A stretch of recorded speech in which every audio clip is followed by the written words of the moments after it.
This is Mary at the.meri.atelier, and this is Sunday, July the 25th.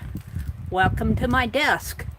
I said, Mary, are you ready? I said, ready, ready, ready. And then I hit go live. So welcome, welcome, welcome. I was in Tanya's chat this afternoon, and then I zipped over to Johnny's Junk Journal, Johnny's chat, just for a bit. I couldn't stay, but I told her that I got her auction haul, and I said I would do my happy mail right at the beginning of my stream. Hi, Renee. Welcome, welcome, Renee. So that's what I'm going to do is happy mail first. We're going to work on postcards. I want to show you my progress on my corner to corner shawl. So I've got a lot of things I want to do tonight. So welcome, welcome. We're going to work on an arcade. And I've got a little announcement. I think I'll do that first. I am going to make some process changes. Hi, Junk Journal Shop. Oh, let me do the announcement, then I'll open your happy mail. I'm going to make some process changes to the second Friday hop. I'm not going to tell you what they are because I kind of want to solidify them and clarify them with our people that are streaming on Fridays. But I think it's a really good thing, and I think you guys will enjoy it. So be looking for that. This is going to be my postcards. I'm doing a second batch of postcards, but let's get to Johnny's. Since she's here, first thing, Johnny, thank you for popping in. I'm so excited to get her auction haul. Oh, wow, was I thrilled to get it. Let's get it out here. And the address is on the bottom, so we won't need to worry about that. Now, I wonder if I can open this here with my knife so that I can make a lid. Let's open it here. So I can make a lid out of it. Let's see, which one is it? I think they seal them on the sides, I think. So, but I don't want them on the side. I want to open it here.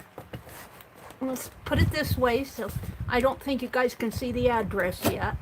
I want to cut this open. And I want to cut this side open. So it's going to be a flip.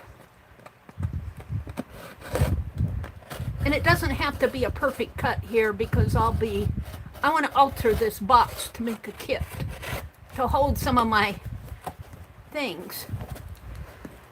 And let's see, I cut it there, but I didn't get this cut. Let's cut it here. Yeah. And here. There. Now, oh, is that what I wanted to do? Well, regardless, I'm going to do it. I might have to put a side piece on this. But I can do that. I've got stuff. Because I want this to flip open, and I should have left this as the side. But I can put a side on it. We're going to alter this box. Not tonight, but I'm just opening it. Here we go. Oh, wow, wow, wow. Let's turn this around so you guys can see. Oh, it opens up flat. Ooh, this is even better. Okay. Penelope, I'm going to move you. Oh, wow. If you guys have never attended a Johnny Junk Journal Shop is the name of her channel. If you've never attended one of her sales, you need to.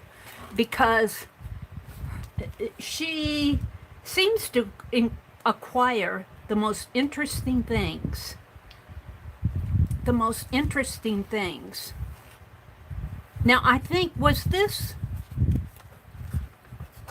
I'm not sure exactly. Oh, yeah, I got this one. I purchased this. Yeah. This is cool. I think it's an 1899 book, I think. She has it, and this was so cool. Because when Johnny shows these things, she points, look at this little onion skin flypaper here. Joseph Addison. And this is there a, well, the title is Little Journeys Through with English Authors, Joseph Addison. And here's Joseph. Cool. I could sketch him. Look at that wig. Isn't that cool? Hopefully that's not his real hair. But look at this. Can you guys see this? Oh, wow. Now this is Mary here. This is Mary. She loves these types of things. And as Johnny was paging through this, and it's stitched. And, yeah, Joseph Addison. And it's got a couple pages that are loose, but that doesn't bother me any. Look, M. I could do a, I could do something right off of that M. I mean, not use the M, but be inspired by it. But what was really cool about this book, as you go back here, look at the way they do this. This inspires to me a pocket. Now I won't use this, but couldn't you see doing a pocket and making the flap text that you got out of some book? Not this book. I promise you, not this book. Look, there's another M there. You could put your own initial. And this, in fact, could be a carved stamp. Oh, I'm so happy I won this, Johnny. Oh, wow. And look, there's an F for Fran. A B for Becky. Yeah. Here's a T for Trace or Teresa. A W. Who has a W name? Well, it could be Mary upside down. And the pages, as Johnny pointed out, there's not a whole lot of pages, but look, they're deckled. The pages are deckled edges. And you can't see it here, but you can see it here. Just, I can see it as I turn it toward the light, just a little bit of gold along the edges. And it's got a soft bound cover to it, kind of a suede cover. I love it, Johnny. Very much worth it. I'm not watching chat while I'm thumbing through these things, because my attention is on these. Here's a book, Journeys Through Bookland. Yeah, I love this cover. Look at that cover. So cool. I am so inspired. And the journey here, you can't see it, but it is a ship. And I'll bet you I could do a crayon rubbing off of that. We might try that later tonight. And let's flip to the back here. Here's the back inside cover. Doesn't that inspire something? Yeah. Yeah. And I think this is mostly text with some plates in here. This is Washington Irving. And there's some pictures in here. I'm not sure what I'm going to do with these things, but I love it. Stefano and Tranquilio quarrel. Here's a fight going on that picture. Break it up. Here's a fairy. And doesn't this look like a hosta flower? That fairy is sniffing that hosta flower, but you know that fairy needs some clothes. You can't be on my journal, in my journal, unless you put clothes on. I'm sorry, that's the rule.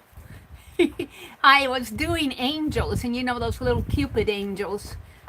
Those little Cupid angels don't have clothes on, so I made leopard diapers for them. My Book House by Up One Pair of Stairs. It's not by, it's Up One Pair of Stairs. My Book House. Olivia Beaupre Miller, And I think it's volume 2. I love the spine. I could get inspired off of that spine for a book edge, for a page edge. Oh, I'm just so happy to get this. I couldn't wait to get it. And this has illustrations in it. And it's, you know, the spine is broken. That's okay with me. I don't care. I'll probably disassemble this since it's in pretty bad. Well, it's in, let's put it this way. I don't want to call it bad shape. It's in inspiring shape. When you find a book, something like this, I tell you, your conscience is not guilty when you deconstruct it. Oh, look at this. The Song Sparrow by Henry Van Dyke. Oh, this is so cool. And the print, it's large print, so my poor little old eyes can read it.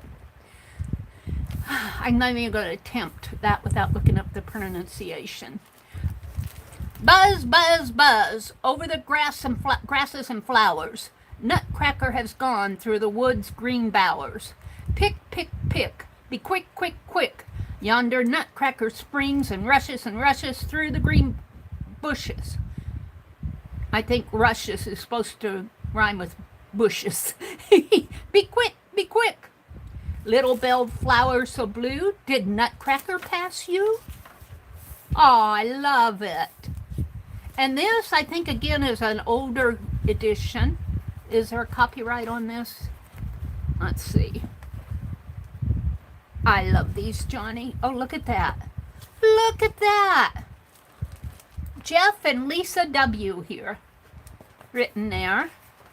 Let's see. My Book House, Up One Pair of Stairs, Chicago, Illinois, publishers. Up one pair of stairs. I went up one pair of stairs just like me. I looked out the window just like me. And there I saw a bigger world than in the nursery.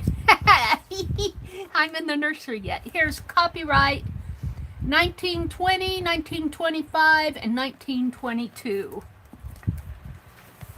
So very cool illustrations throughout this book. And I probably will disassemble this. I'm not sure how I'll use it, but I could see some of those envelopes. Yes, I could. Or pockets in my journal. Or I could make a journal out of this, which might be what it will be. Let's move on, because Johnny wants to move on. Here's a packet of things. Oh, yes. Yes, yes, yes, yes. These were composition books. And yeah, the cover's off of it. That's okay with me. I can mend this. This is a composition book, and the dates in here, I think she said are, what are the dates? 1895. 1895 here. Can you imagine 1995, 2000, 2021? So 126 years? And December 7th, I can't read all the writing. There's a list of names here. Something, I think it's Wallingford something company. And then there's a list of names, where payable, the time, like 3 days, 2 something, and then the amount. 40, 80, 150, 145. Wow, he really racked it in. Total is $1,883.92 just on that page.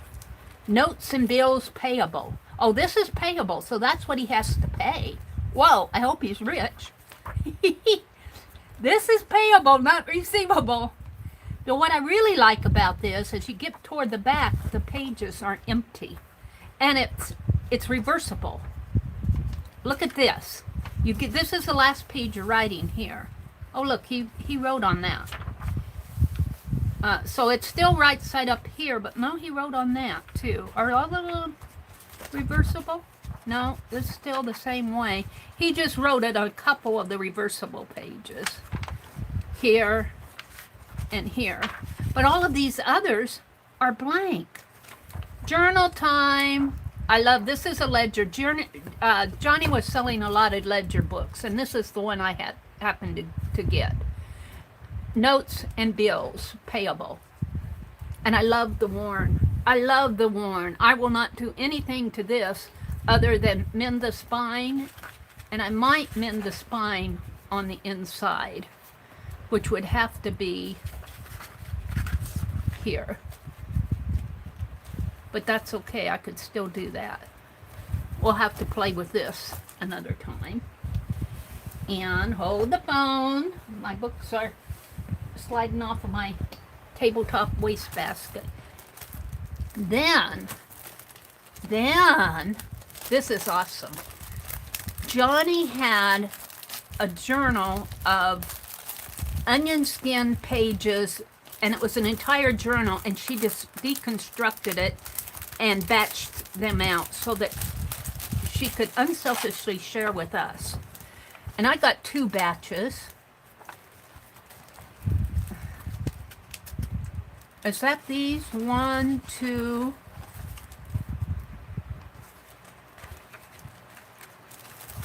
Is there another one of these, Johnny? 3, 4, 5, 6. Oh, I see what she's doing. She's counting each page front and back. So I got 10. 1, 2, 3, 4, 5, 6, 7, 8. Well, how do we do this? Let me count. 1, 2, 3, 4, 5. 5 pages in a batch. 1, 2, 3, 4, and 5. And I don't care that they're separate. So there were 5 pages in a batch. That's how she sold it. I just have to remember. And yeah, this was very cool, Johnny. Very cool. These are going to be fun to work with. I'm happy. I just have to remember how you sold it. I'm not watching chat while I do this. I want to put these back in here. The journal I'm going to keep out. And let's keep going. There's a red folder that says Meri here. Let's see what's in here. I forgot everything I got. Oh, these are the onion skin pages. Those were just ledger paper. This is what she deconstructed. I thought so. These are the, I'm sorry, these are the underskin. These are the onion skin pages.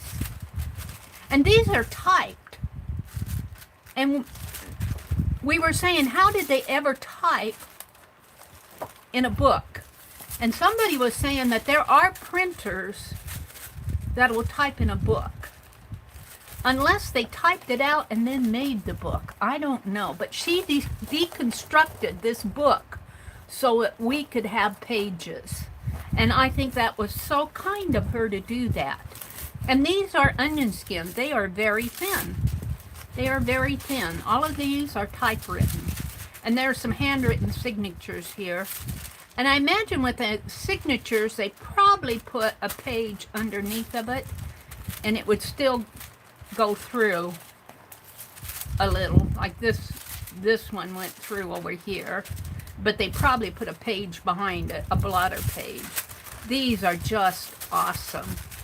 Look at this. Look at this handwritten here. Oh, this is cool. October of 1901. Boston, Massachusetts. Gentlemen, kindly forward something of something on August 6th. It is most greatly oblige. I think he's telling them to forward something, and he appreciates you doing it. That is cool. This is so cool. And these will probably become a journal. I don't see me cutting this up. I might attach some something in between. I don't know what I'm going to do with these. Most of these are typed. I wonder how they typed it in here. That befuddles me. Does anybody know? I'll come back and read chat. Please make... I can't read it. He's asking him to do something. He's asking him to please something, something, something, something. It's pretty blurred out, but that's okay. You can't expect it. This is dated 1901. So that is, well, 99, 120 years old. 1901 to 2001 is a century, and then 20 years to 120 years old.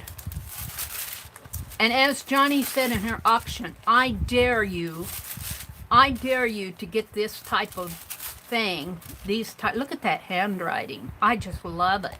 Now I can understand how they could do handwriting in an onion skin journal. I can understand that, but how did they ever do typewriter? I think this is it's either 1901 or 1909. I'll have to look at a better date. It's either a 1 or a 9. I think it's a 1 though. Oh, this is so cool, Johnny. Oh, wow.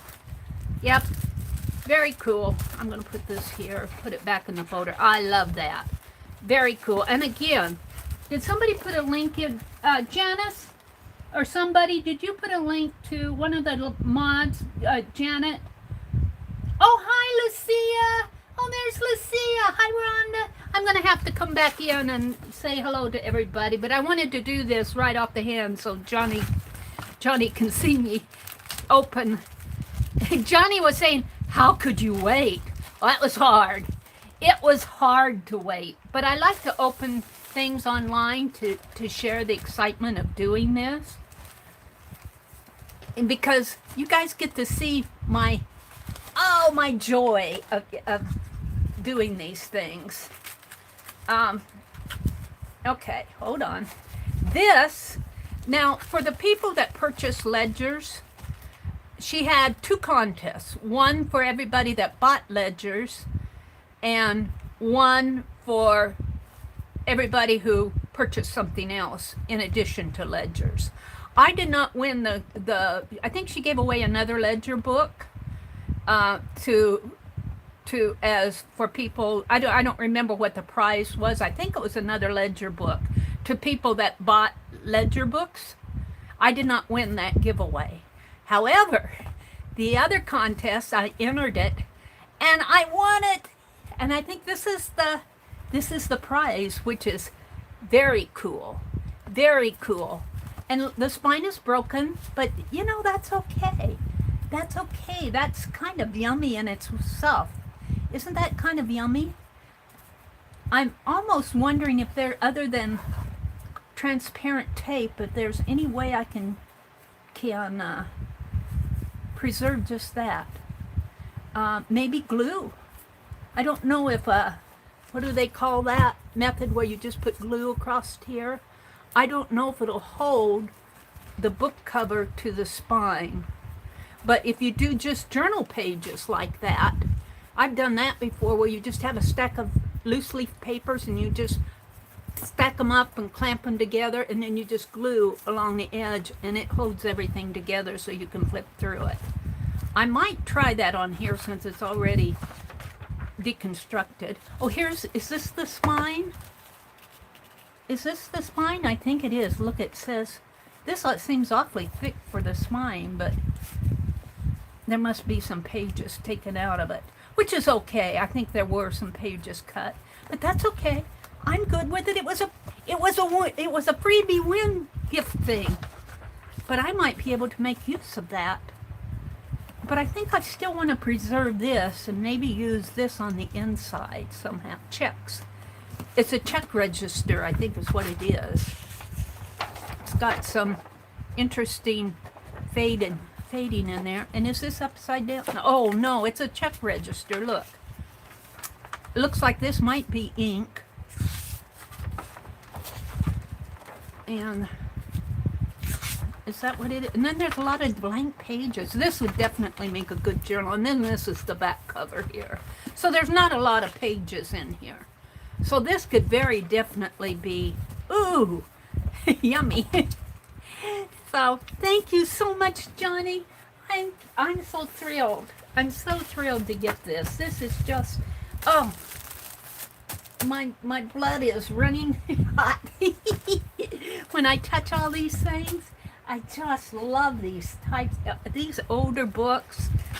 And it was Tanya who went to a library book sale this afternoon, and Tanya McGuire, I'm going, oh boy, I can't wait to see what she got. She didn't show it. I go, oh no, Tanya, I wanted to see everything you got. I think that's it. Let me put this, oh, it's already in the box.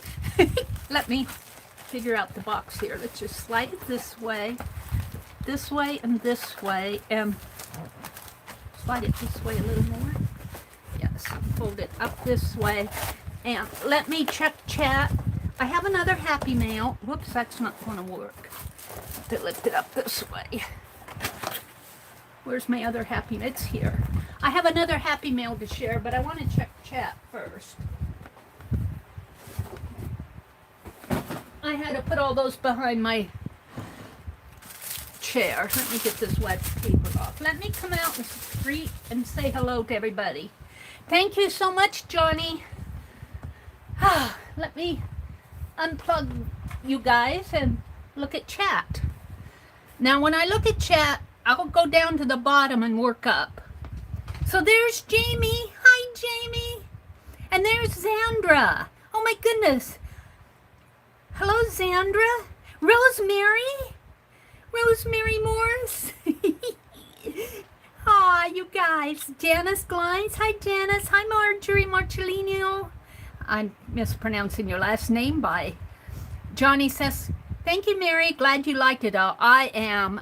You know, between you and Rosemary and Pearl Brown, there goes all my spending money. I haven't been to Hobby Lobby since, what?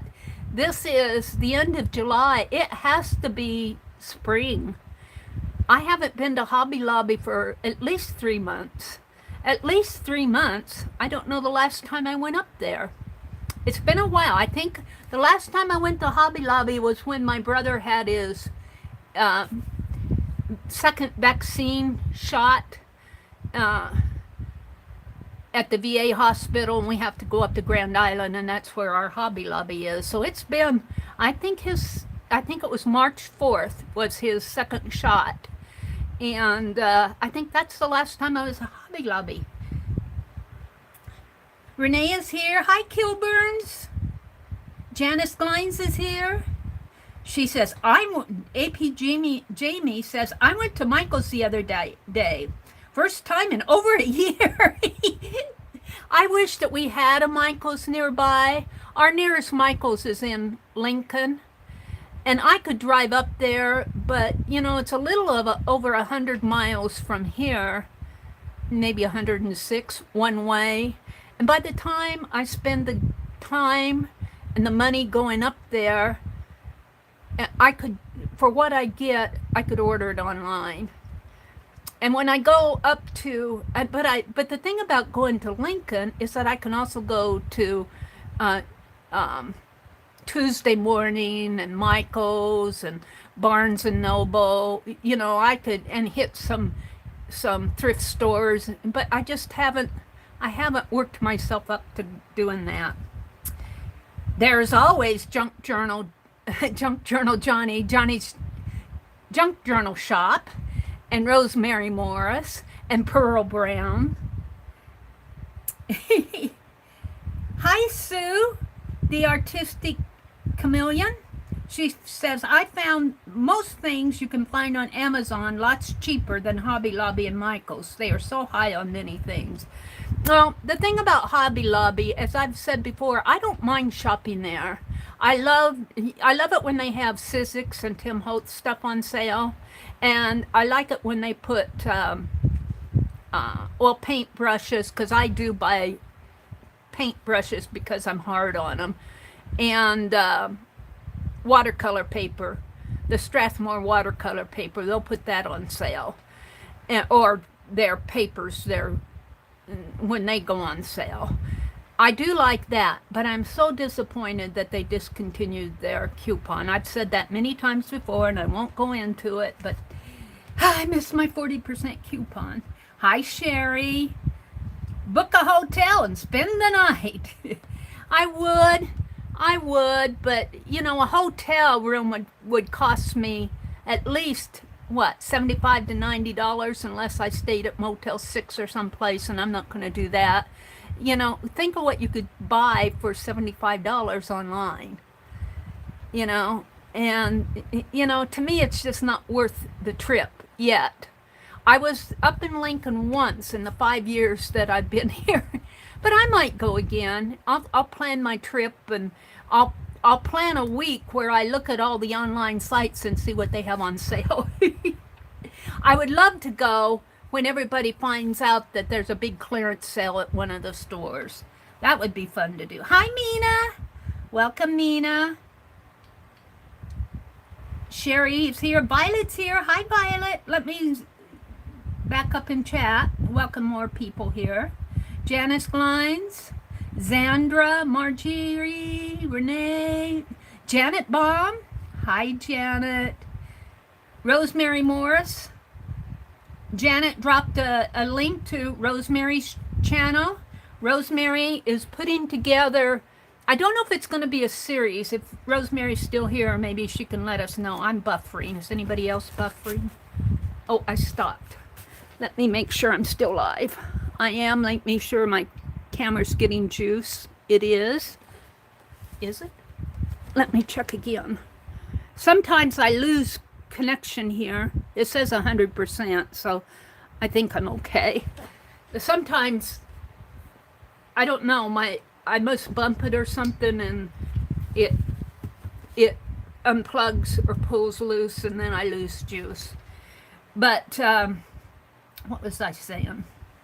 Oh, Rosemary. She's putting, if she's here, she can explain. I know next month she's going to do a caboodle on the Silk Road starting in India. Now, I don't know if she plans to do more Silk Road caboodles or not. She can tell us. But she has already, I don't know if she has a separate video, but in her chat, she was going through the August caboodle kit. And yes, I ordered it, Rosemary, even though I'm still working on all my other caboodles. I have to have the next one. I'll have a caboodle library. Kilburns is here. Ruth Lamb, hi. Hi, Ruth. Becky drives safe. What is Becky? She says, be back in a while. Janet dropped a link to Johnny's Junk Journal Shop. And I'll say it again. If you have an opportunity to drop by one of Johnny's auctions when she has it, I have to catch her when I can catch her. But I would very much encourage you to go, just because she has such interesting things. Very interesting things. Janice dropped a link to Johnny's channel. Becky says, hi gang, we are out and about. I'll be back when we get home. Yay. I think Becky and Scott were, well, I think Becky was, I don't know about Scott, working in the yard today, and it got really hot. So they deserve an ice cream cone. I hope they're stopped for one. Or something refreshing. Violet says, back in the 70s, when I took typing class in high school, I had onion skin to type on. I love this stuff. Yes, I think we typed on some onion skin too. We put it, I think, behind. Did we use it as a carbon over it? I can't remember. Or if we typed directly on it. And I don't know, can you still buy onion skin at the office supply store or get it on Amazon? That might be fun to do as an addition to these pages that I got from Johnny. I'm going to have to check online and see or if one of the mods could check on Amazon and see if there's any onion skin and price it out for us. That would be fun to do, wouldn't it? That would be really fun to do. Rosemary Morris's channel. Jamie is here. She says, hello, Mary and y'alls. I can't say it like she does. APG Jamie. I don't know who I said there. It was APG Jamie.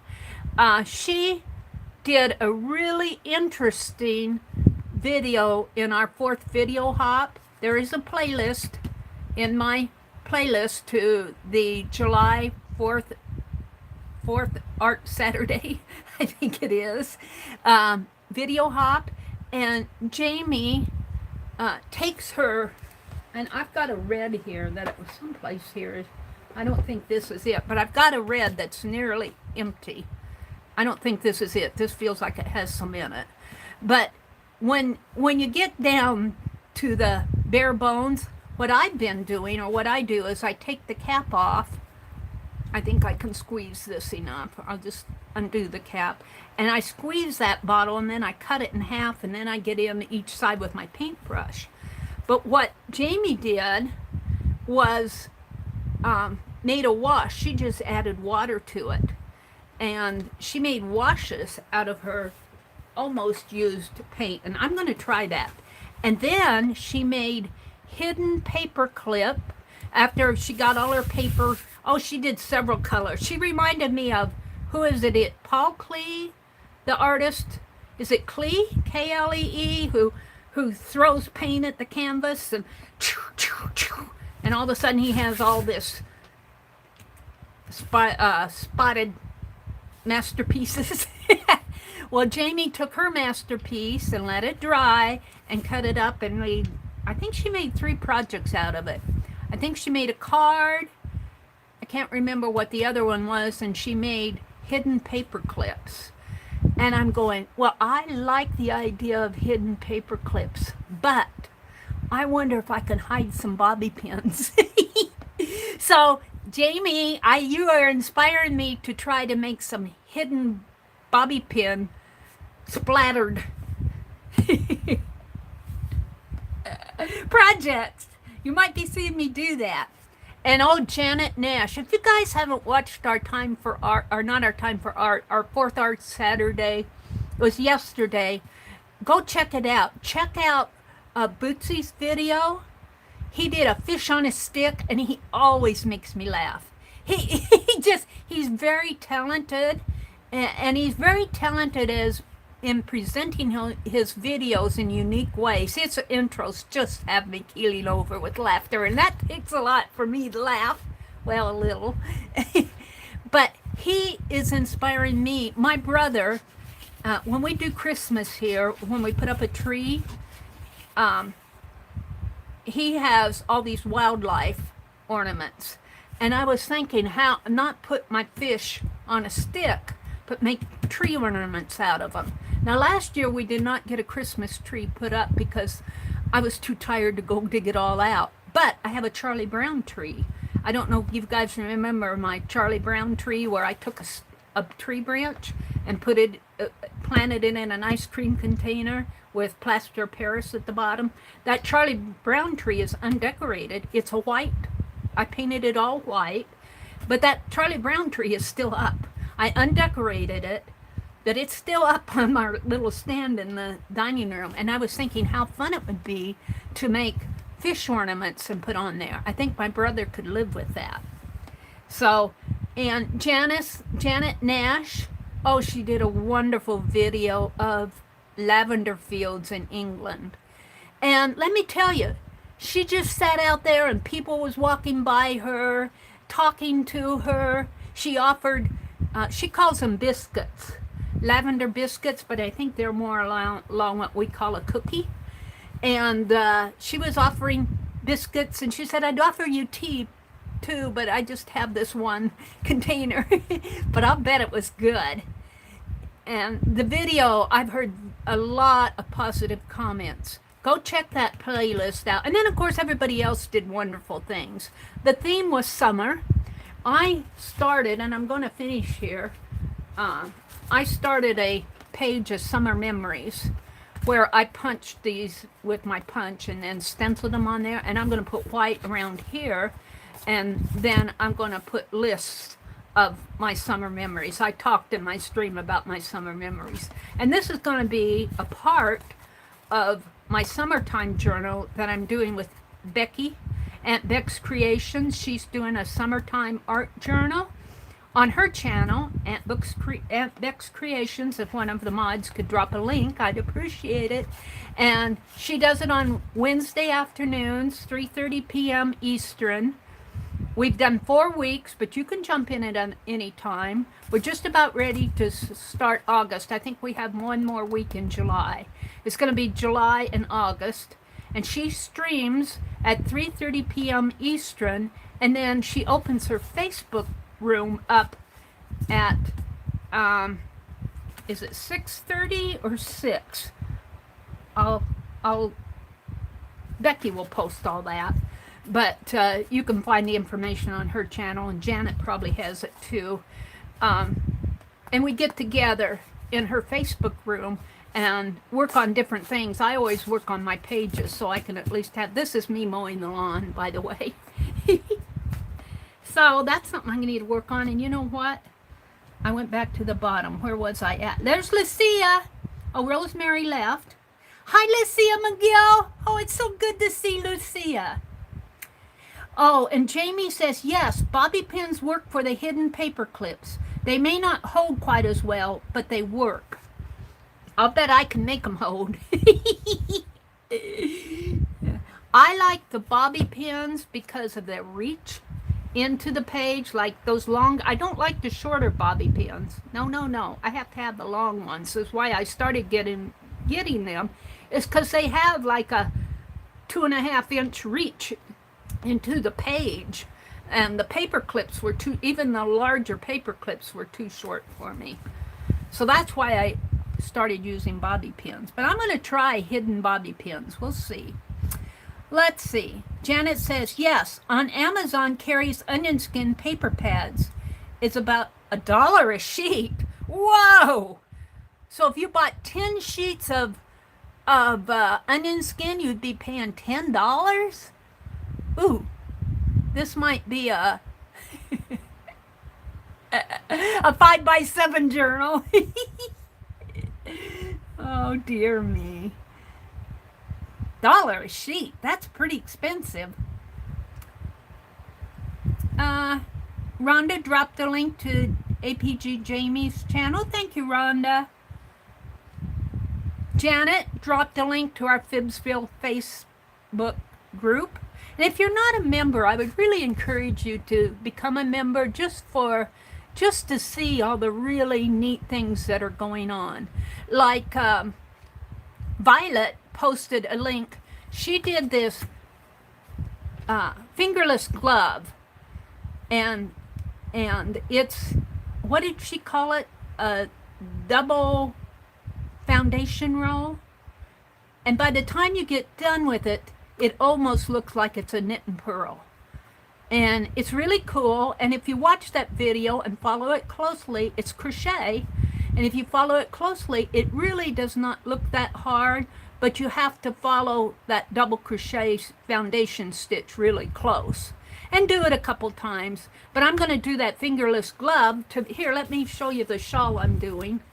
Now this is the Whispering Arrows shawl, and Janet or Rhonda might have the link to this video. I don't have it in my, well, I might have it, but I'll let them get it first, because by the time I find it, they've already got it.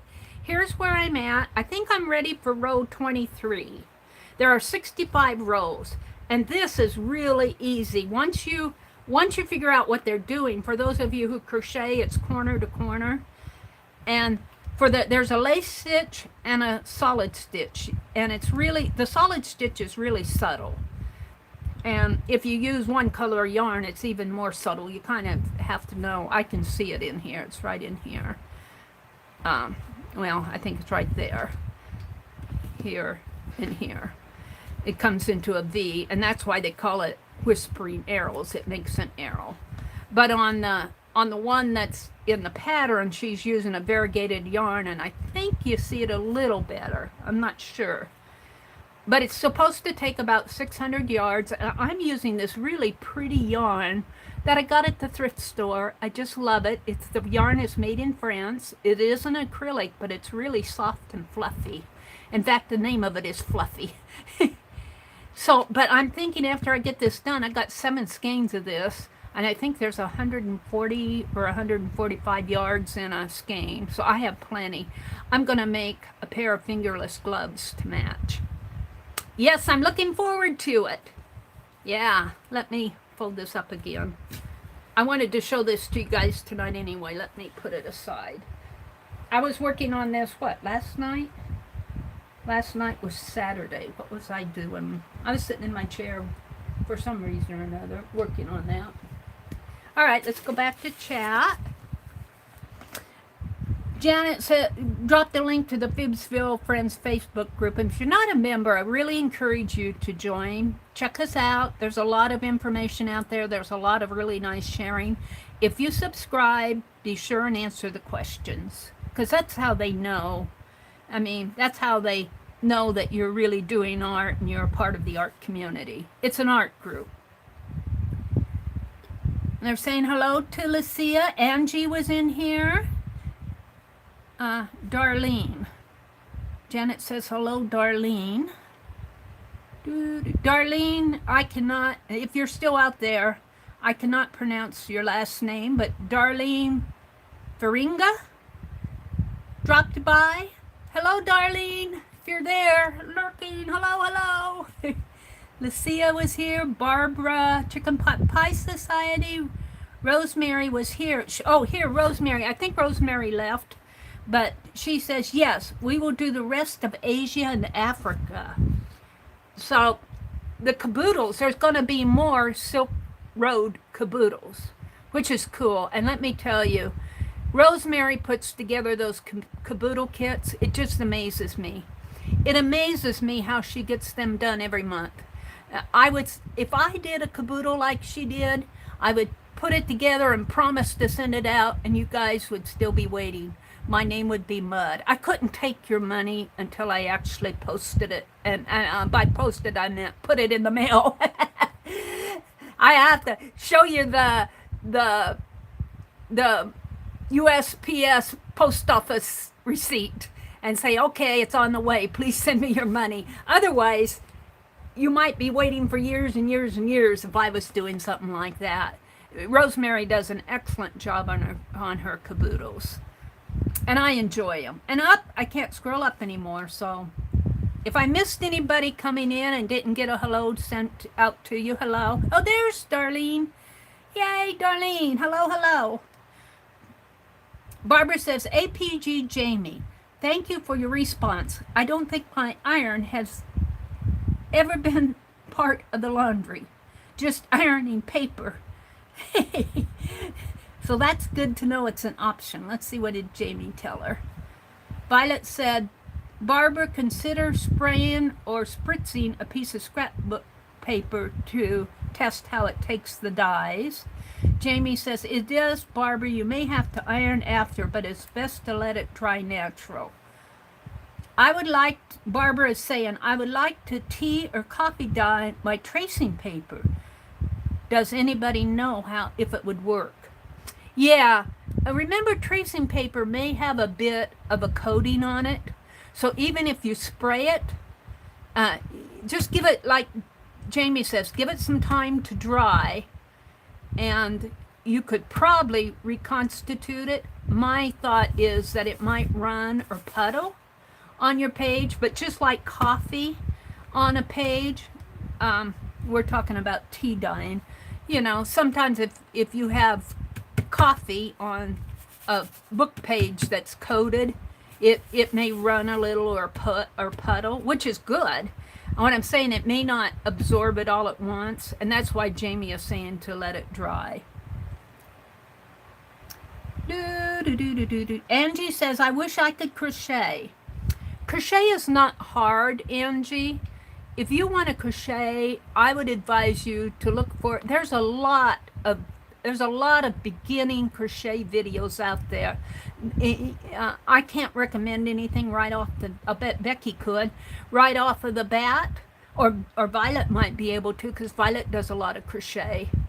But there's a lot of showing you how to chain on a stitch. It's really easy. I'm hesitant to show you guys because I don't think I hold my yarn the same way. That's probably the best way to do it. I do it the way that works for me. So I'm really reluctant to give advice. But there's a lot of videos out there how to do the first round, or how to do the chain stitch, how to do a slip stitch, how to do a single crochet, how to do a double crochet, how to do a triple crochet, how to do a half double. Those are your main stitches. And then everything else is variations of that. You might make a Picasso, which is, say this is my three fingers, if I can hold them here, are 3 double, triple, quintuple. I got pretty long fingers. Crochet stitches. Well, a Picasso is a little top knot on the middle one.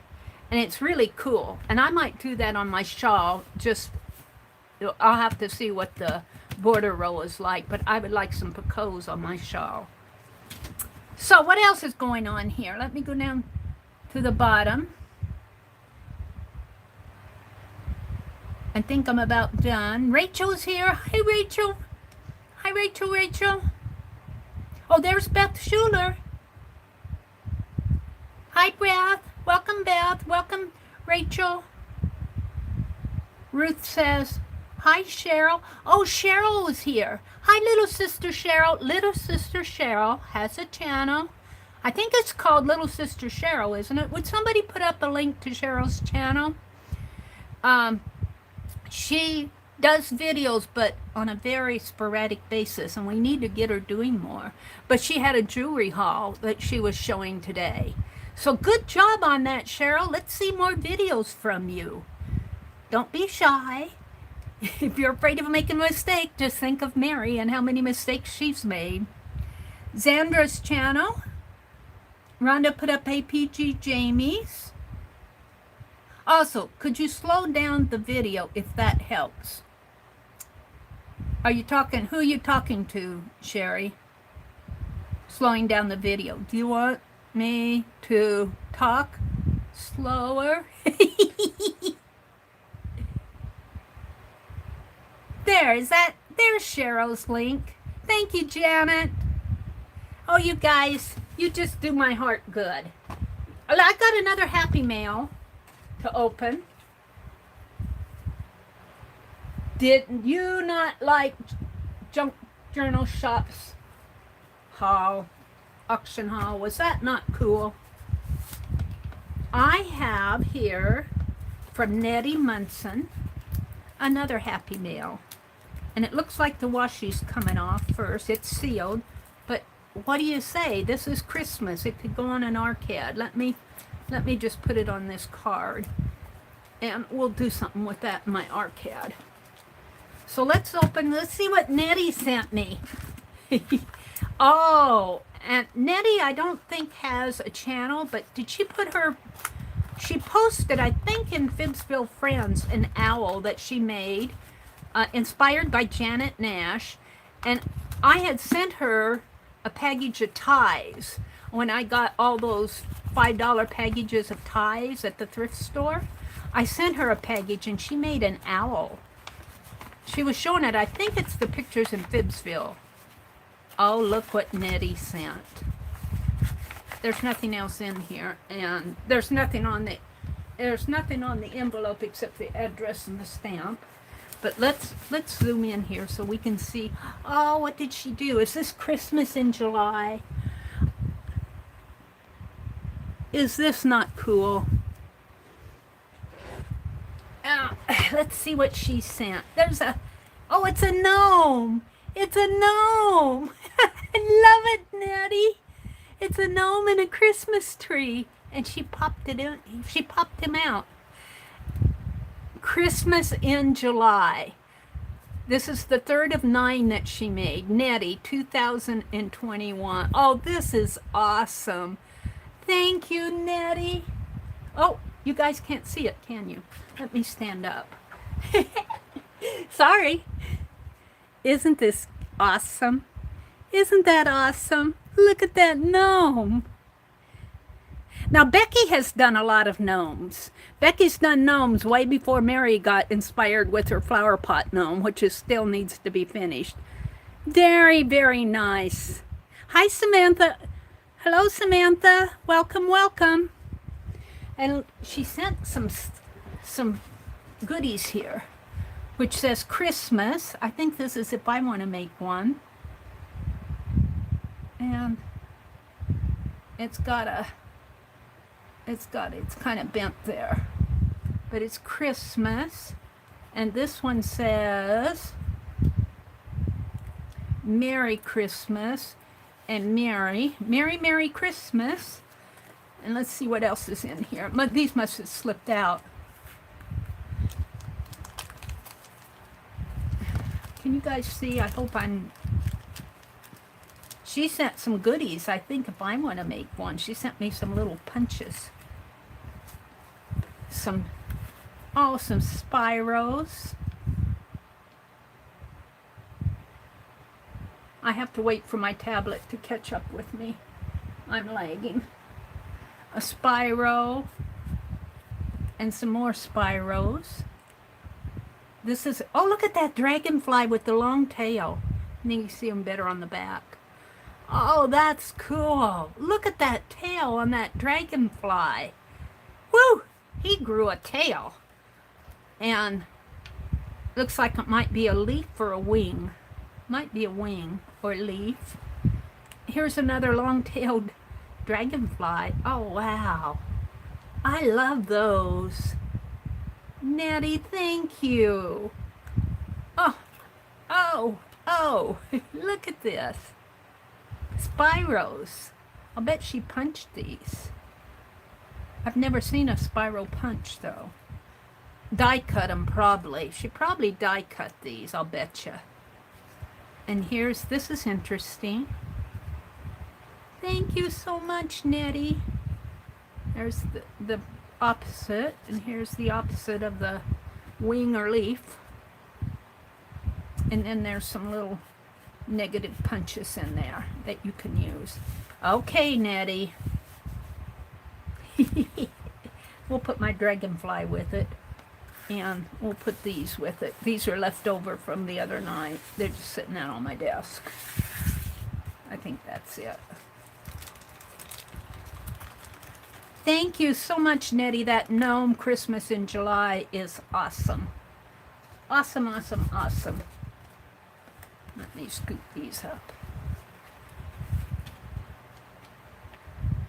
In you go. Come on, little dragonflies, you too.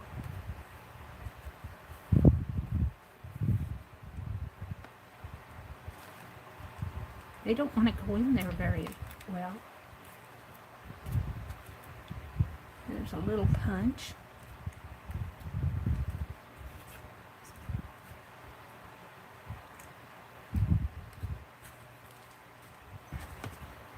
Come on, get in there. Merry Christmas, she says. I did not do a Christmas in July. Not going to do it tonight. I want to work on my postcards. I want to do an arcade.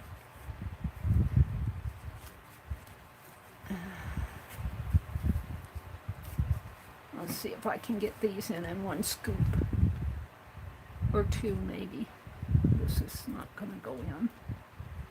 Let's put it that way.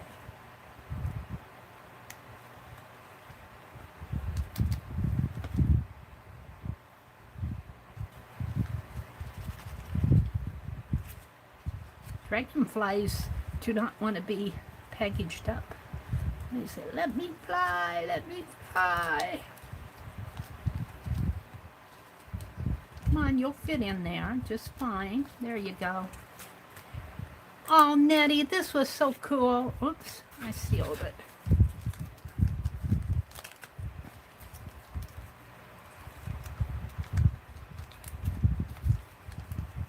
This was pretty cool. I have to decide if I want to put this, what I want to do with this. I might put it in my art journal. We'll hold it out. I'll see if I can get some Christmas paper. That'll be my Christmas in July. So now what am I going to do? Zoom out? Oh, I know what I'm going to do. Let me zoom out because bushy, baguette, and green. From Mina. She's introducing, she's hired attorneys to represent Bandit in our Phibbsville mystery story. And I found the video of our other mystery story that I started and I never finished. And I think it was called The Shadow Mystery in Phibbsville. I never finished it. The story. We're going to have to go back and finish that one. Or at least talk about it. We're not going to do the story tonight. We really get into it when we do our stories. It'd take the rest of the night. Let me do some art. I'm not going to do a lot on these pages because I have to write my memories. And what I was thinking, I have these little papers here where I might do that. Let's see, I got the flower, I need the dragonfly. Where's my dragonflies? I might have to repunch the dragonfly. But what I was thinking was take these and I'd have to block out, but I was thinking about just lightly spraying. I might be able to arrange them like this, punch out several negatives. We'll see. And then on a piece of paper, and I just want a very light spray. I don't want it dark. And then I'm going to write my memories on that. But in order for this to stand out, what I want to do is outline it in white. And that's all I'm going to do on these pages. This says Summer Memories, and it's not fancy writing. It's just Mary scribbles. But I think I want to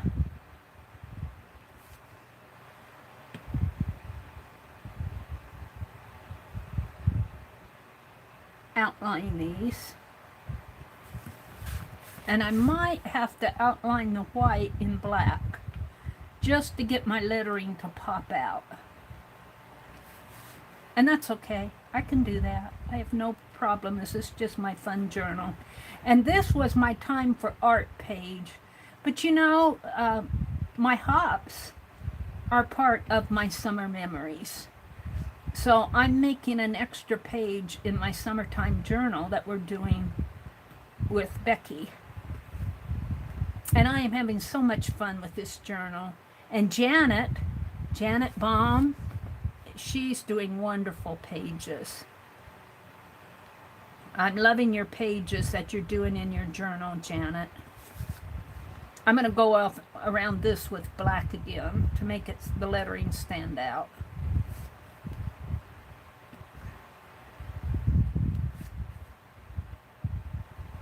I do like these Bic whiteout pens. They have a little bit of an odor. I don't notice it. It doesn't bother me. I must not have a sensitive smeller. But if you're sensitive to odors, you might want to be aware of that if you consider buying one of these. But I love how opaque and bright these are. And I like how the fresh ones flow.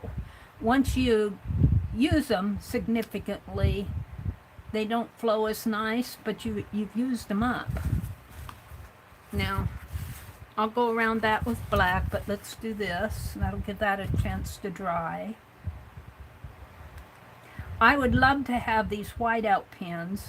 You can't call them whiteout pens, but I would love to have them in the basic colors. Red, blue, green, yellow, brown, white, and black. I'd like to have that same consistency. You could call it a brownout pen or a blackout pen. Bic. But I'd like to have that same consistency. It's not a paint. It's a correction fluid is what it is, but it's in pen form. And to tell you the truth, if I was using it as a correction fluid, I may not be as happy with it because, as you can tell, the line is pretty thick. I might be happy with it if I was whiting out a big area, a larger area, but if I was whiting out a letter, a Pica 12 letter or a Pica 14 letter, typewritten, it might be a little hard because this produces a very thick line. I would say the line is between a 16th and an 8th, depending on how hard you squeeze it. And that's pretty thick for a line. I don't know if I could call it a 4th in width. But like I said, what I want to do is maybe I can set me up a sort of a stencil that looks something like this. And then it doesn't have to be this wide because I want note paper. It'd be neat if I had onion skin. I don't know if I could steal some of that onion skin paper that I got from Johnny and write on there. An area that doesn't have much writing on it. And I don't know how ink would act on onion skin though, too. I'd have to practice.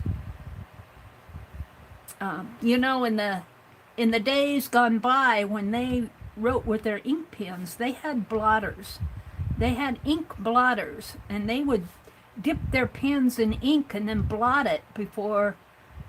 their ink on a blotter before they marked with it. Otherwise, they might have a puddle. All right, we'll let that one dry. And I want to find a thick, that's a Sharpie. I'm done with my knife. Let's put it away. That's a fine point. Now, I got to get out my bucket of pens here and find I bought some new pens at my Walmart haul. My Walmart haul. Who does a haul at Walmart? Mary does.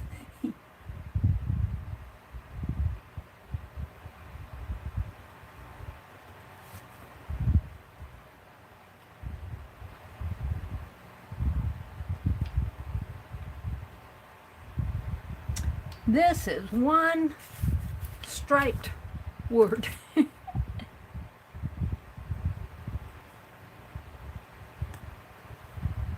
But I kind of like it. Becky, in one of her pages, well, I think in a couple, she has shown different ways to do hand lettering. She's talked about it. This is not one of them, I don't think. S-U-M-M.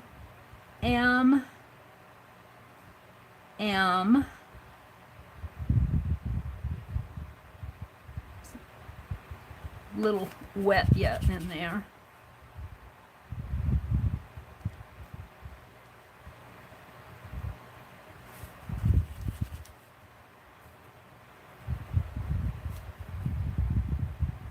If you're talking to me while I'm doing this, hold it until I come up to chat because I'll never see. Sometimes the mods can answer if you have questions about what I'm using or what I'm doing. I've noticed several times in chat, somebody will be saying something to me and I'm busy doing my art and I never see it. I kind of like that. Summer, see, it'll open this way. It's going to be a top-bound journal. And it'll say Summer Memories.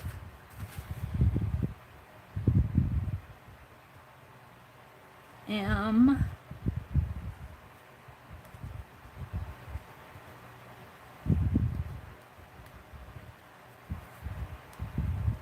E.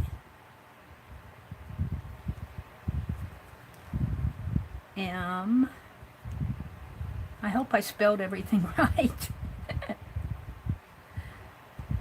Mary has a habit of messing up. I don't art and talk good at the same time. Once I was doing postcards, and I was writing the word postcard on the back of my postcard, and Barb Fillion was in the chat, and she said, "What is a post ball?" I'm going, "What do you mean a post ball?"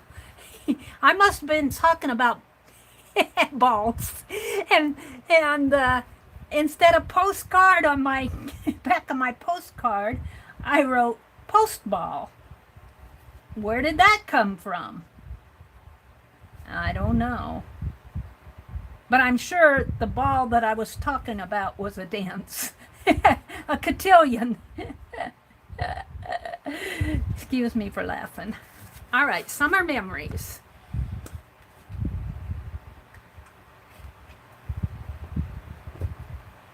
Janet says, someone showed a video of a half-size composition notebook. It's like a regular size cut in half. Pack of 12 for $5. Oh, the fun. That does sound fun. You could probably cut a composition book in half. Do I have one here? That might be a fun thing to try. Can you guys just stare at this for a moment? Let me go. I have to move my wastebasket, which means I have to move everything on top of it. Maybe I can just grab it and swirl around and put it behind my chair. Will you stay there for me? And then I have to, oh dear, I have to clear the floor of a pathway here. Which means that I have to throw some things in trash. I emptied my trash bag, but I use a plastic sack as a litter bag, and the way I have it hanging sometimes does not everything hits it all at once, so I usually have to pick up scraps off the floor, which is a good thing. But I emptied my there's a sponge. I emptied my trash bag the other day. So here's my wax paper and my paper towels. Just hold it, look at that for a minute. I'm going to see if I got a blank composition book in my craft closet over here. Should be pretty easy to get to. Hold on a minute. Uh-oh, is the door stuck? No. Hold on. Let me find my way in the craft room here. I have all my journals stacked up over here. Oh, look, there's one right on top. Yay. And they have school supplies out now. I was at Walmart the other day. I did my Walmart haul. I didn't pick up a composition book, though. I have more stuff on the floor here. I'm just going to put it in a pile for right now. I'll have to come around and clean this mess up. I don't know about you guys, but when I craft, I craft. Here's a composition book. We're going to try to cut that in half just because I'm curious.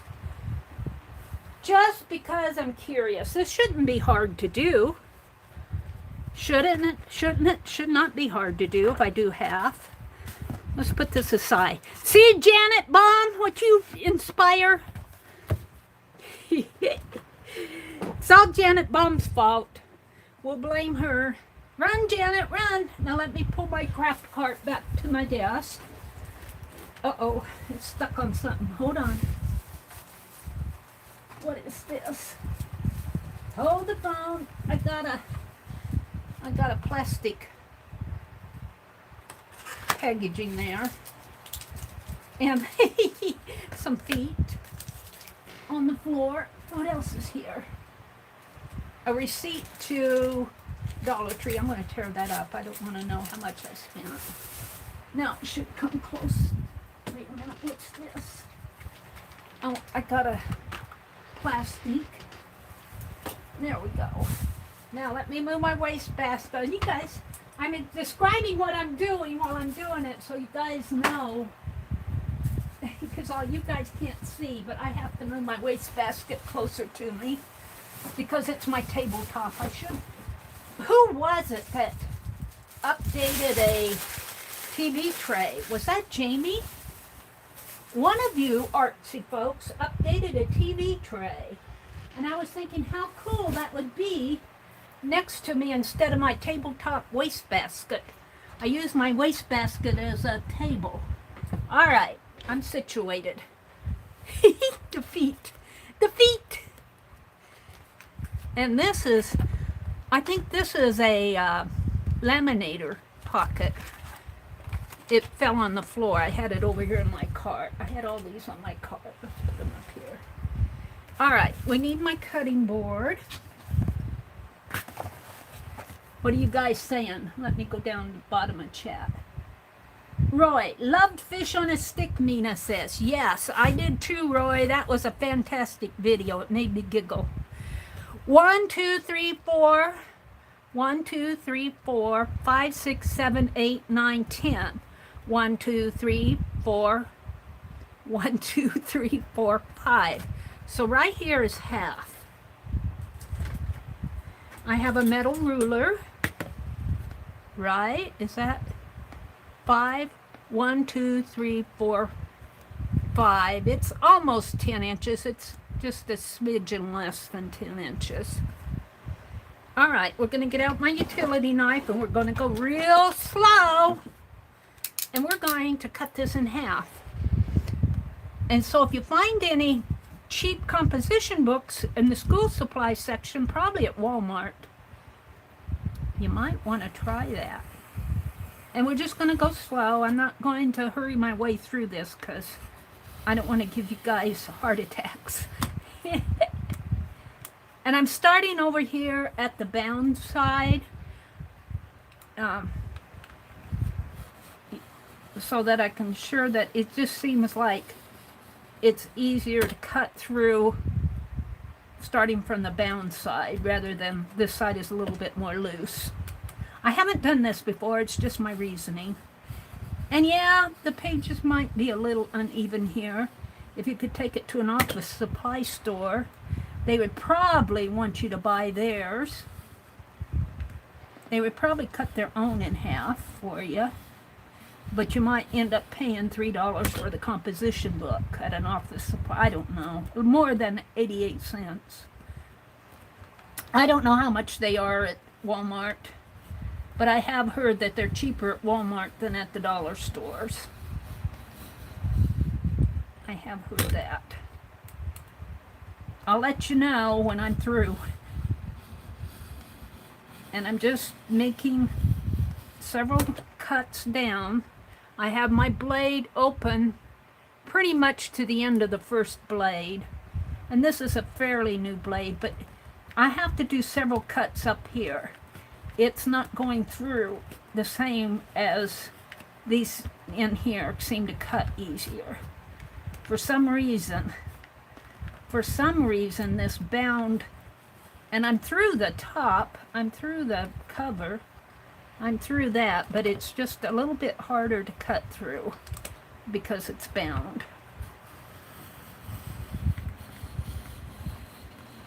I am probably about a third of the way through it, I'm estimating.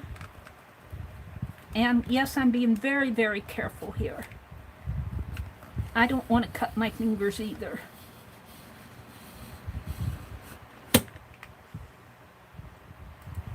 And you need a steady hand and go slow. If you go slow and just take it slow and easy, you'll be fine. It's when you try to think you're a pro and you try to zip through something like all the pros do, that's when you can hurt yourself. But if you go slow and realize that you're not one of the experienced geniuses, experts out there, and this may be your first time, I think the hardest part is this in here. Now, this is a nice bound one. It's got nice binding here.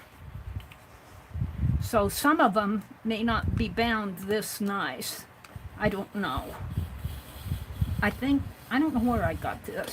I've had it. I bought a stack of them when they were on sale. I bought like 5 or 6 of them. And I generally use them for scrap, to paste scraps in, but I haven't done that for a while. And I've written letters in them. One of my very first Mitzi stories was written in a composition book. What are you guys saying? Rhonda gave a link to Janet's channel. Tell me when she's done, Angie says. Angie, I'll yell out when I'm done. I know some of you do not like to see people cut things, cut pages and stuff with the utility knives. But truthfully, it is a part of our art. And I have to tell you, I'm very careful. Because I don't want to get hurt. Although, I have had accidents like setting my desk on fire. Excuse me while I giggle. I set my desk on fire once. I was gluing, you guys know that. I was gluing, I know exactly what I was doing. I was working on a Christmas page, and I was putting in tissue paper that was wrapped around my, I'm going to extend this blade a little because I'm getting down there. Tissue paper that was wrapped around a little wooden piece that my niece painted, my grandniece painted. And I was opening up the tissue paper, and I opened it up, and it flew over my candle. That was a live candle burning, a real candle. And it started it on fire, started the tissue paper on fire. On my stream, I set my desk on fire. Well, lucky me, I had tea, and I have my paint jar over here, and I ended up with a very wet desk, but the flame was out. And as a result of that, Holly sent me a flameless candle, which is over across on my other desk, and this toy fire extinguisher, which I think is so cute. I keep it out, Holly. Did I say Holly? I hope I said Holly. I meant Holly sent that to me. Yeah, this is the hardest part to cut up here. But just make several small cuts and you'll be fine. Don't try to hurry through it. Just slow and easy does it. Let's see, I'm almost through it. I would say I got maybe 10 or 12 pages left.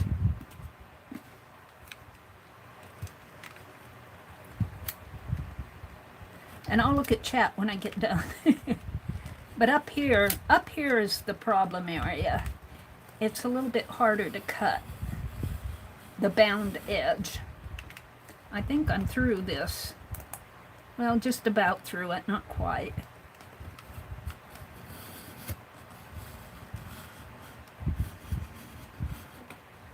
I can feel down here. I'm through the bottom part here, up to here.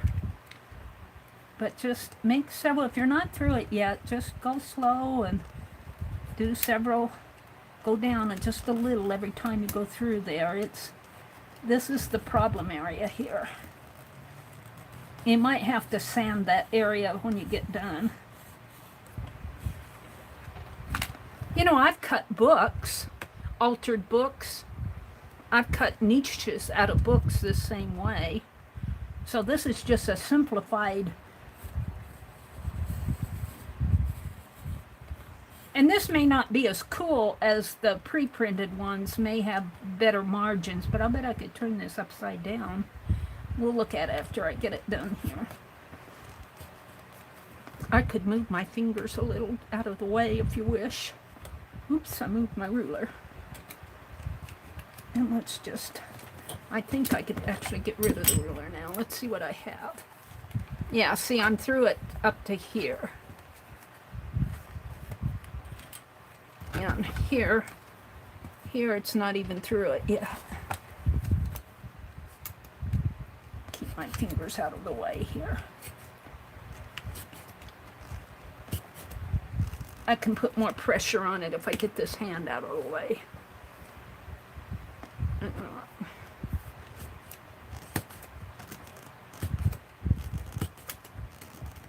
Now be aware you're cutting through the stitching. So you might have to heal it. I don't know how that's going to work. We'll see. This is a stitched book, so we might find that cutting the stitching may make loose pages. I don't know. We'll find out. This is a trial. Boy, this is really hard to cut on the margin, on the bound area. I'm almost through it.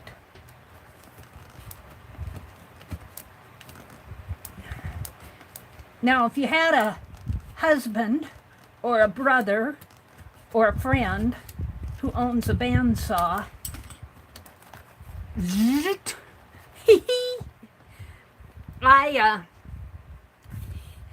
I took a woodworking class in college. That big old bandsaw, it was a monster thing. It scared me. It scared me. The shop teacher knew that it scared me. I did my required cuts on the bandsaw. We were supposed to use it at least once. But I made sure he was with me, and he made sure that I was going slow. He watched what I did pretty good. But that was the one and only time that I ever used a big old bandsaw. It's just shop machine. It wasn't just a fun little tool. It was scary. And that's my last experience with electric saws. My brother has a chainsaw, and I honestly think that I could run a chainsaw, a small one. His is not a big thing. His is just a small one. And I put on safety glasses, and I do think I could turn that chainsaw on and cut a tree branch that fell down, but I wasn't going to tell him that. I wanted him to do it. Wait, this is really in here, right there. We'll just keep cutting at it. Keep my hand out of the way, Angie.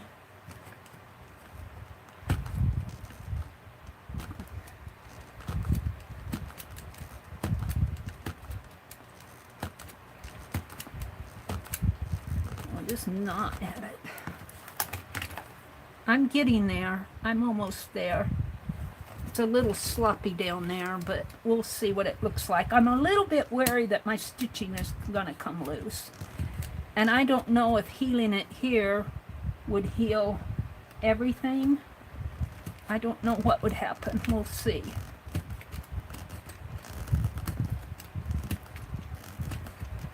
I'm just about there.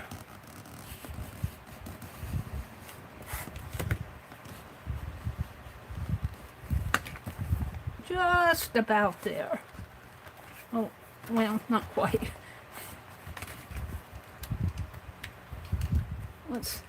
I'm wondering if maybe I need to snap my blade off. Let's get my pliers out. And I have my glasses on, eyeglasses on, so, but generally, when you snap your blade off, if you keep this part holding on to your next blade, and your pliers holding on to the one you're going to snap off, there's no way that anything can fly up at you too much. I keep it. You know, I might have to turn it up just a little. You know.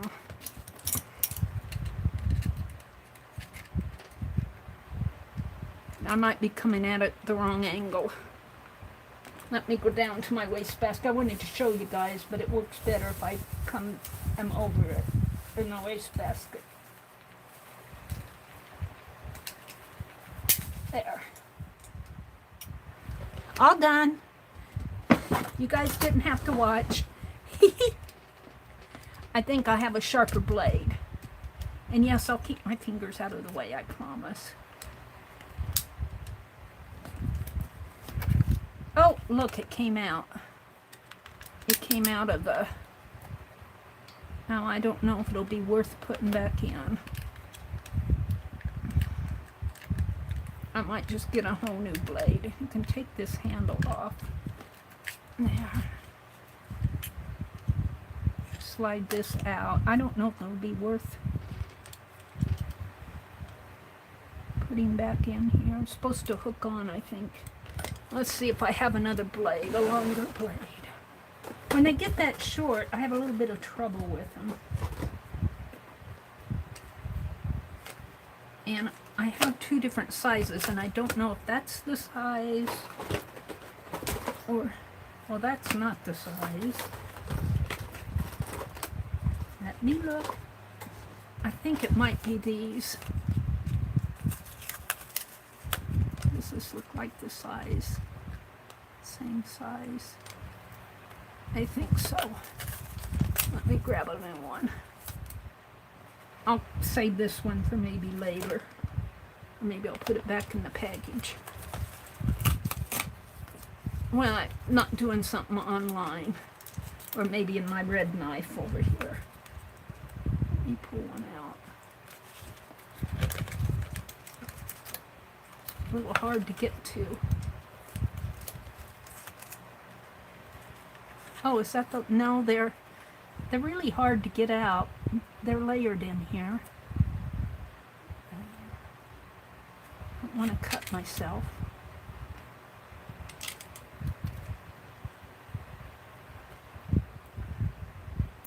Yeah, where's my...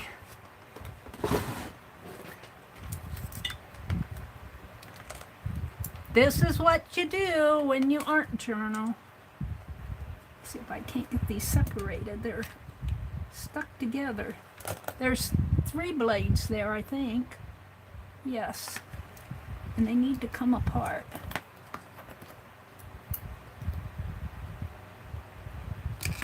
There. Come on, you're almost there.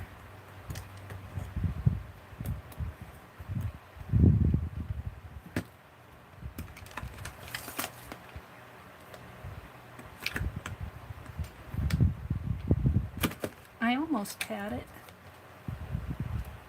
It's getting loose. I got the blade pointing down, so I'm okay.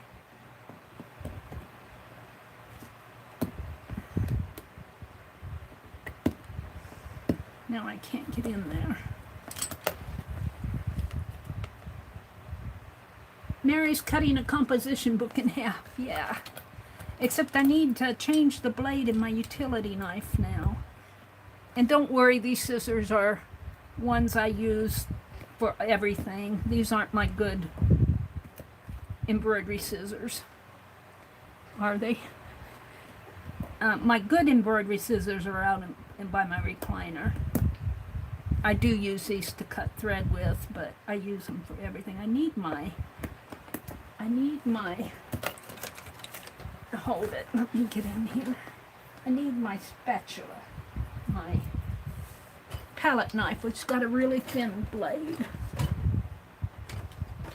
I thought I'd put it in here. It's dirty, but it works, I think. And let's try it. It needs to be cleaned.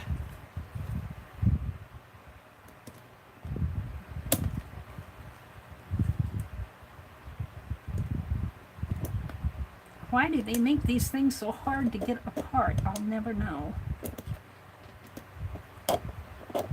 There's 3 blades here and they're stuck together. I had it almost apart and then it flopped back on itself.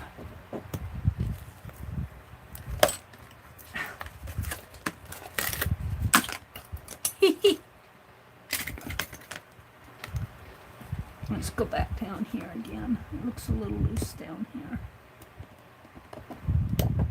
Here. There we go. Woo!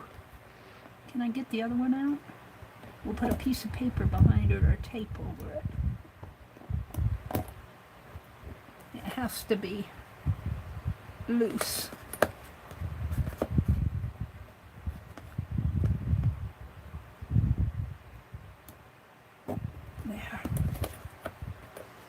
Now, let me put a piece of washi tape to separate those.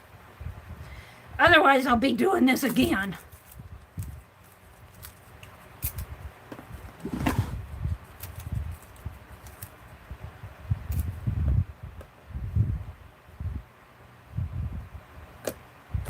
And where's that package I got mad at? I'm going to put these back in the package.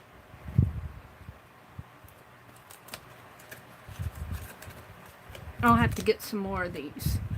They are, what number are they? 18 millimeter, 18 mm.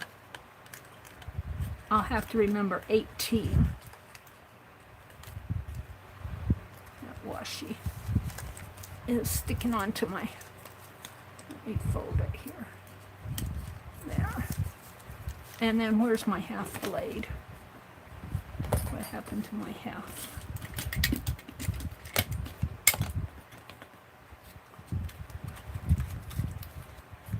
A little intermission here while I change the blade in my utility knife. I've used that blade quite a bit. I use it to open my Happy Mail. All right, there we go. Ha, ha. Now, can she put it together again? That's the story. Does she have the smarts to put it together? I think I put it on here. It hooks. Does it hook onto this?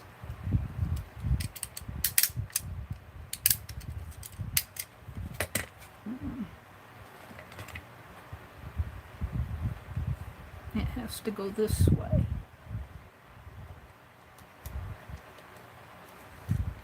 It has to slide in.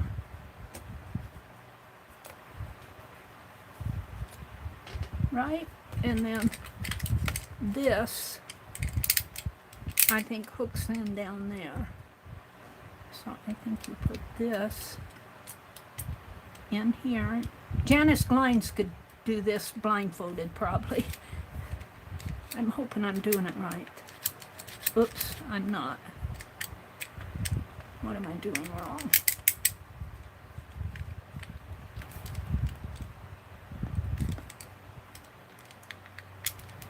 Maybe I need this down.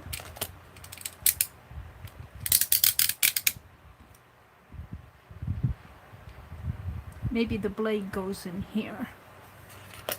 Is Janice here? Janice, am I doing this right? Maybe the blade goes here. No, it's not fitting in there. It has to fit in here. It fits in here. Like that. And then this should fit in here. Maybe I have to... There we go. Nah! I got it! Why isn't it hooking? I'm not getting it pushed up. Is it? Well, I got it in there. I can't get it up. What am I doing wrong?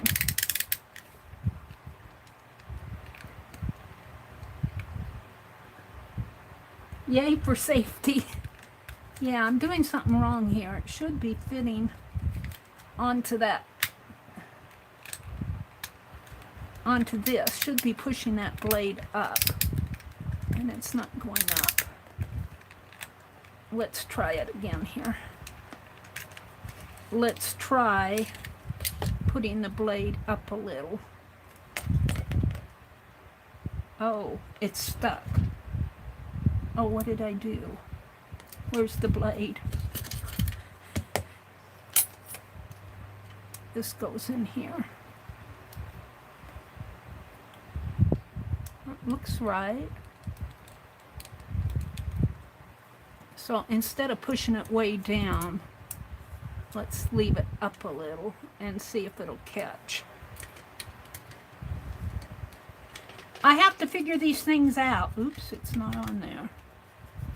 It has to go in.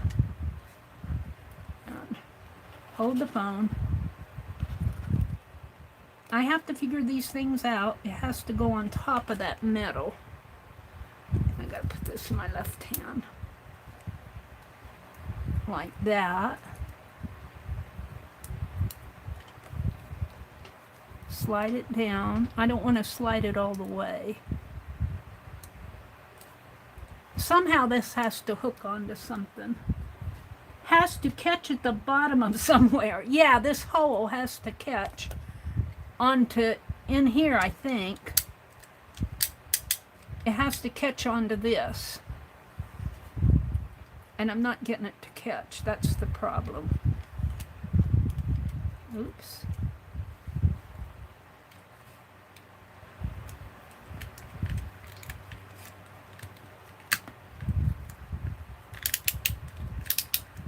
Yeah, it's not catching.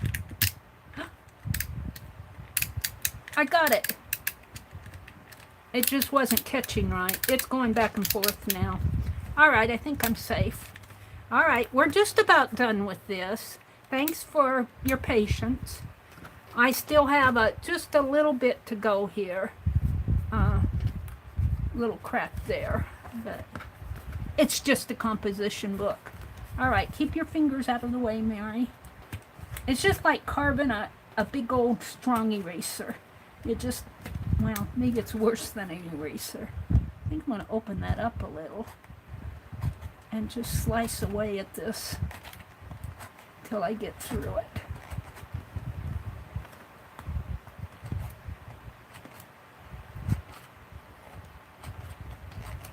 The bound area, if you got a very nice bound composition book like this, I don't think all of them are as nicely bound as this.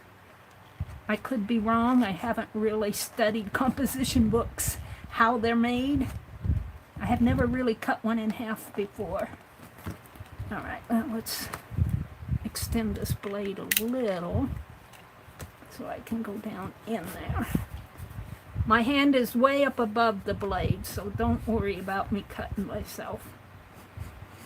I'm going to go down in until I get to the bottom here. And I think I've done it mostly. I'm not through all this yet. Just about. Just about. But not quite. This is all loose. It's up here.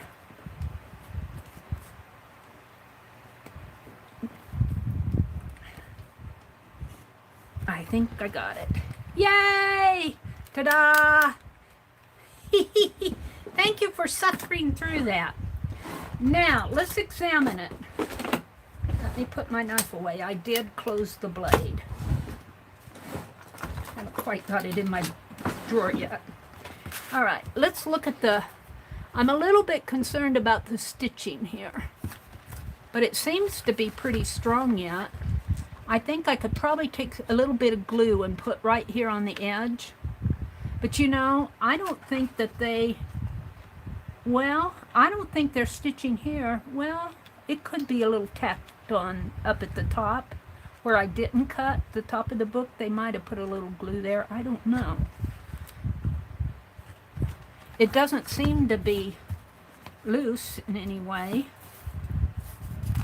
It would be the middle pages where I'm at. And they seem to be pretty tight in there on the top. So this is the top. I'm liking this. I could see stamping on the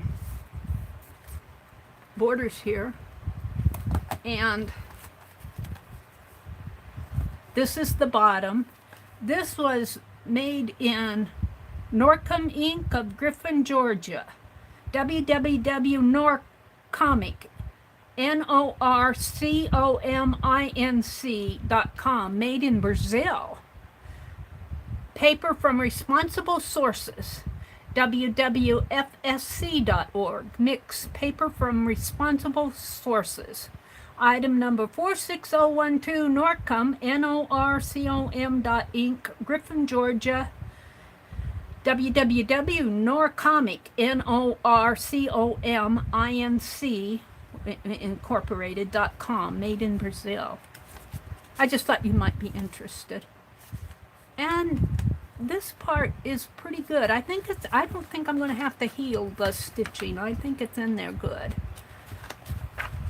All right, Janet, now we got to use it.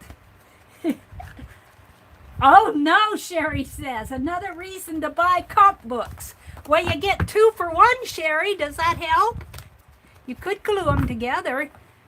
Dee Dee Willingham style and have double the pages. This is very cool. I would say, though, if you take a composition book to, you might be able to have a print shop cut them in half for you, but if, or maybe a copy place. But if you take it to like an office supply store, they might want you to buy their composition book, which is traditionally more expensive than if you get them at the dollar store or at Walmart. I might get a couple more of these. This has been fun, Janet Baum. Thank you. Hi, Lucia. I guess I said hi to you. Mary, now you need to make a faux leather cover. Janet. Maybe not tonight, but maybe a faux leather cover would be fun. I don't have that brown paper out. I'll have to find that brown paper in a row. I think Sue sent me some. I think it's on my cart, but I don't want to go digging it out online. That is a good idea, though, a brown leather cover. Well, what are we going to put in it, Janet? I could stamp the margins. I could stamp on the margins. Let's see, an eraser stamp would probably get on there about 2, maybe 3 times. Where's my erasers here? Excuse me while I dig. Here's my little journal. I put them, I guess I put them away. I put them in my, I want to carve a safety pin. Let me reach around and get my, it's right here. It's right here, right handy. I'm not going to carve, I'm going to get. What did I carve most recently? The clothespin? Let's stamp some clothespins. We could make this a commonplace journal. A commonplace journal, and stamp in the margin with my commonplace stamps. And let's see, the margins would have to be here and here. I think I can get two on a page. And then the other could be sketches or drawings or collages of commonplace things. Let's stamp a couple just because I'm at it now, Janet. Mom got me down a rabbit hole, which is perfectly fine, Janet. I like my rabbit holes. Let's get this out. I want to keep it as clean as possible. I like rabbit holes. They're fun to explore. But you know what? My grandniece, my nephew and his wife took my grandniece to Branson, Missouri, where our beloved Norma lives. They don't know her. I know her. And they explored a cave. And I guess they give regular tours through that cave. I don't know the whole story of it. But they drive a little cart or something through the cave. And I've been in caves before, not in Branson. I think I was in a cave out in Colorado. I cannot stand the thought of being underground like that. Even though it's a big old wide open space, I know that there's earth above me. And I'm going, just watching that, I'm going, I hope there's no earthquake in Missouri. I hope Missouri is pretty stable. Oh, that's what I would think of if I went in one of those. It would scare me. I would say, let me out of here. I'd be paranoid about it. Let's put it that way. I'd be paranoid. Let's ink this stamp up. I wouldn't go. I had enough of it when I was younger. And we went into a cave out in Colorado. I had to get out of there. I didn't like it very well at all. I wasn't a cave creature. The Jersey Creative says, to tell you all hello, I talked to her today by Gmail. Oh, thank you, Angie. Hello to Laura, the creative, Jersey Creative. I think she's taking a break this summer. She won't hear that, but I still said hello to her. Oh, I'm loving it. I'm loving it.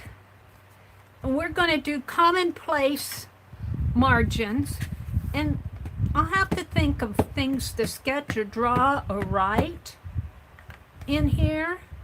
We could do commonplace writings. What would be a commonplace writing? A letter. Dear world.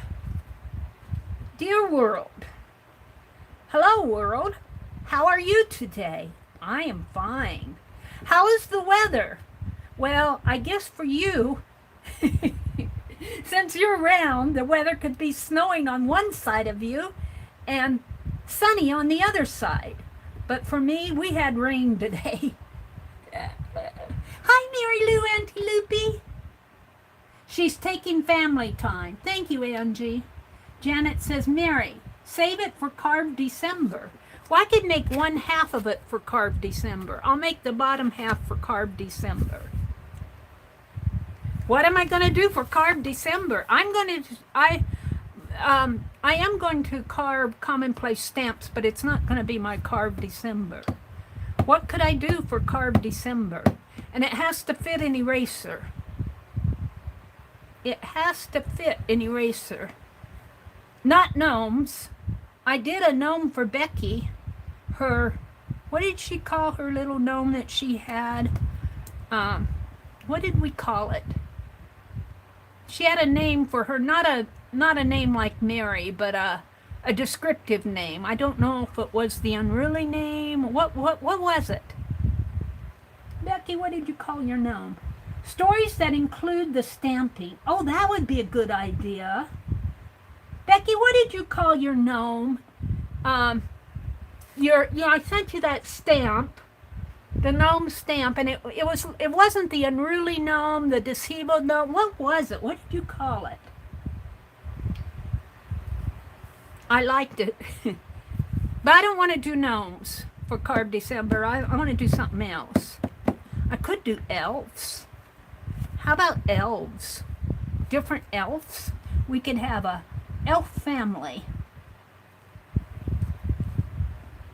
You don't remember? I don't either. I've got it written down. I got it documented someplace, and it's in a video someplace. We should start a Mary's prompt game that will fill the book.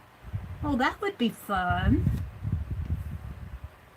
And you guys could tell the story, and I could write it down and illustrate it. Wouldn't that be fun, Janet? You guys tell me the story, and as you're telling it to me, I'll sketch illustrations and write it out. And it don't make it our Fibsville. It's not our Fibs. Oh, I'm going to have to do something with the back here. I don't know if I can stamp over that. I might be able to. Let me try it. It's an experiment. My ink is soaking through the paper. Just so you know, this is archival ink. And it does soak through this paper. I don't mind that, but I'm either going to have to paint that out or put washi tape. I wonder, if we put some of that medical paper tape on here and stamp on it, that would probably prevent it from soaking through. I have some that Sue sent me, but I cleaned my desk out and it's in a box, I think. Let me check here. See if I can get to it. I don't think I kept it on in my top shelf because I cleaned my top shelf out, sort of cleaned it out. I might have put it in this. Here, hold it. Wait a minute. Let's lift up this. I put everything in here. This is in my top shelf, but I want to make sure that it isn't, because I got some more stuff here. And look, I got this. I think, did I get this at the thrift store? I don't know where I got this. A screw punch. I don't know. Annie B might have sent me this. I don't know where I got this. But it has different punches, and you turn it. You put your blade on it, and then see they're turning it to go through. Oh, I see. They make a hole for screws. See, they're putting screw holes in that piece of wood. I've never used one of those. I want to make sure my tape isn't... Oh, here's what Sue's... This is the wide stuff. I thought she sent me a smaller. Oh, look, here's some erasers. I thought she sent me a smaller piece, too. Well, while I was sidetracked, I got the 2-inch stuff. I could wrap that around, maybe. Let's see if I got a 1-inch in here. Here's my blades. Here's some release paper that I'm keeping. Every now and then I reach for it. I got a stack of it. It needs to be on a band. Here's, you know, I could put this for my summer list. And here's some people that sent me happy chats. I wrote them down. I need to put that in my book. Here's a dynamo, and I'm looking to see if I have any extra one. I think she sent me some 1-inch and some 2-inch paper tape. What else do I have in here? Oh, here's some Posca pens. I think these came from Mitzi, or somebody else might have sent these to me. Mitzi sent me some. I think of Mitzi when I see them. And Becky, here's your gold. I'm hoarding them. I'm hoarding these, Becky. Becky sent me some gold gel pens. You should not hoard, Mary. You shouldn't hoard. I hoard. I'm a hoarder. I can't use them. Here's an address. We won't show that. I'm looking to see if I have any of that 1-inch tape. Here's a whiteout that I got at Dollar Tree. Some pipettes. Some paint brushes. Should go down in my bucket. I think, Becky, are these the ones you sent me? No. I think I bought these. Biggie Stabilos. Somebody sent them to me. I'm not quite sure. Are these gold? These might be gold. Let's see. Somebody sent these to me, I think. That says green, but I see gold there. I'm not going to take them out. I see gold. See, I put this stuff in here, then I go hunting. This is a Mary thing. I'm looking for, yeah, these daisies never grew.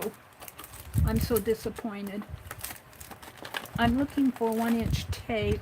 And if you see a chance to get these pens at the dollar store, this is Forever in Time. These are pretty good pens. I got this at the dollar store. I have tried those and I do like them. But I don't have the package open. I got some red rickrack. Oh, and I got a Tim Holtz little scissors that I'm saving. And oh, here I'm saving for the swimsuit caboodle. And I got some address labels that I'm always looking for. And some sandpaper. And this is just a holder that's holding scraps and things. Some punchinella. Here's a big yellow Crayola that I made. I got this speedball pen. I think I got this on sale. It says $8, but I don't think I paid $8. Here's some steampunk buttons that you get at Walmart. I don't see, here's an, is this empty? An empty Altoid tin. Let's pull this double-sided tape out. I'm going to use this stuff up. And some pens. And somebody sent me these little for my, I should put those in my Society of Idea collector as tabs. And some pens and needles. And stamps. I'm going to save those for my arcade, for an arcade. I also want to stitch Janet Nash. So inspiring. She took a piece of twill tape, or it looked like twill tape to me, and she took her postage stamps and stitched her stamps, a roll of stamps, on that twill tape, and I have them on a journal page. I think I put them on that journal cover that I made with the kit that Jana sent me. Well, I didn't find the 1-inch tape. I don't see it in my bucket over here. I'm not going to go any further. I have some more pins here that probably should go in there, because I'm always looking for these.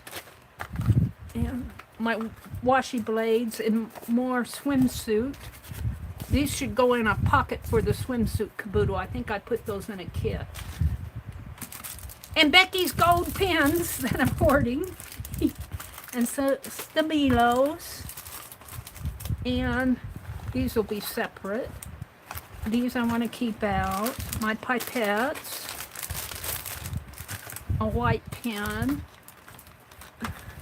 I think that's all I can get in there. And the rest of this will just go in that top shelf until I can find a room for it. Let me find a spot here. I got everything all mixed up.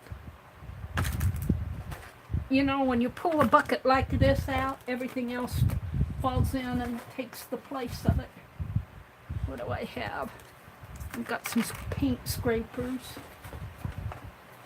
Another paint scraper.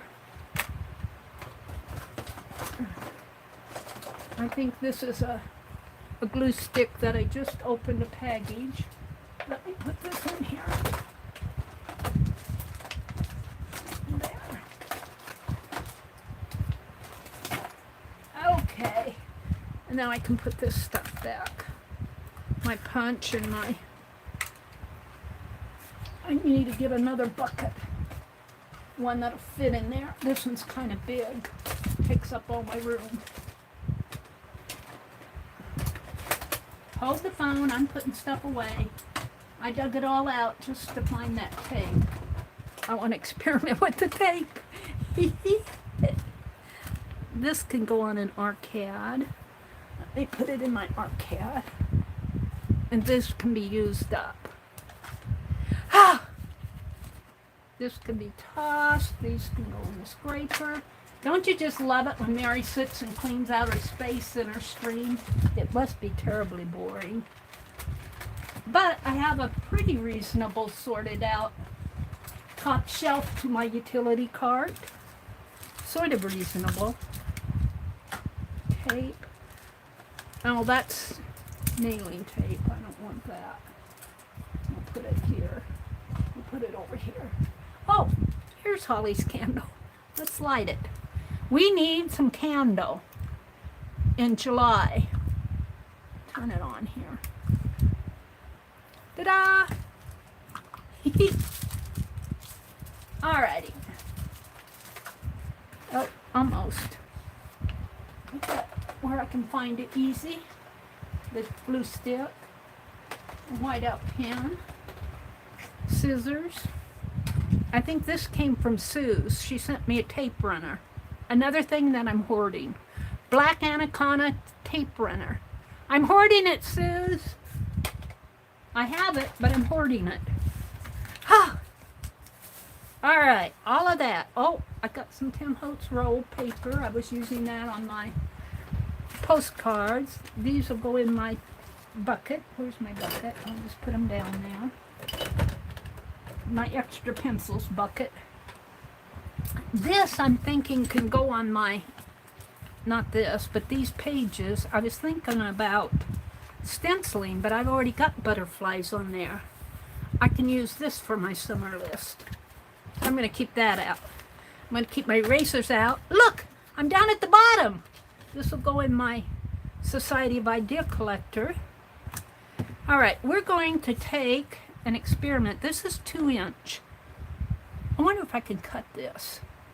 We'll cut it after I pull it off. No, I don't. Well, that might work. Let's try a page. Let's try a new page.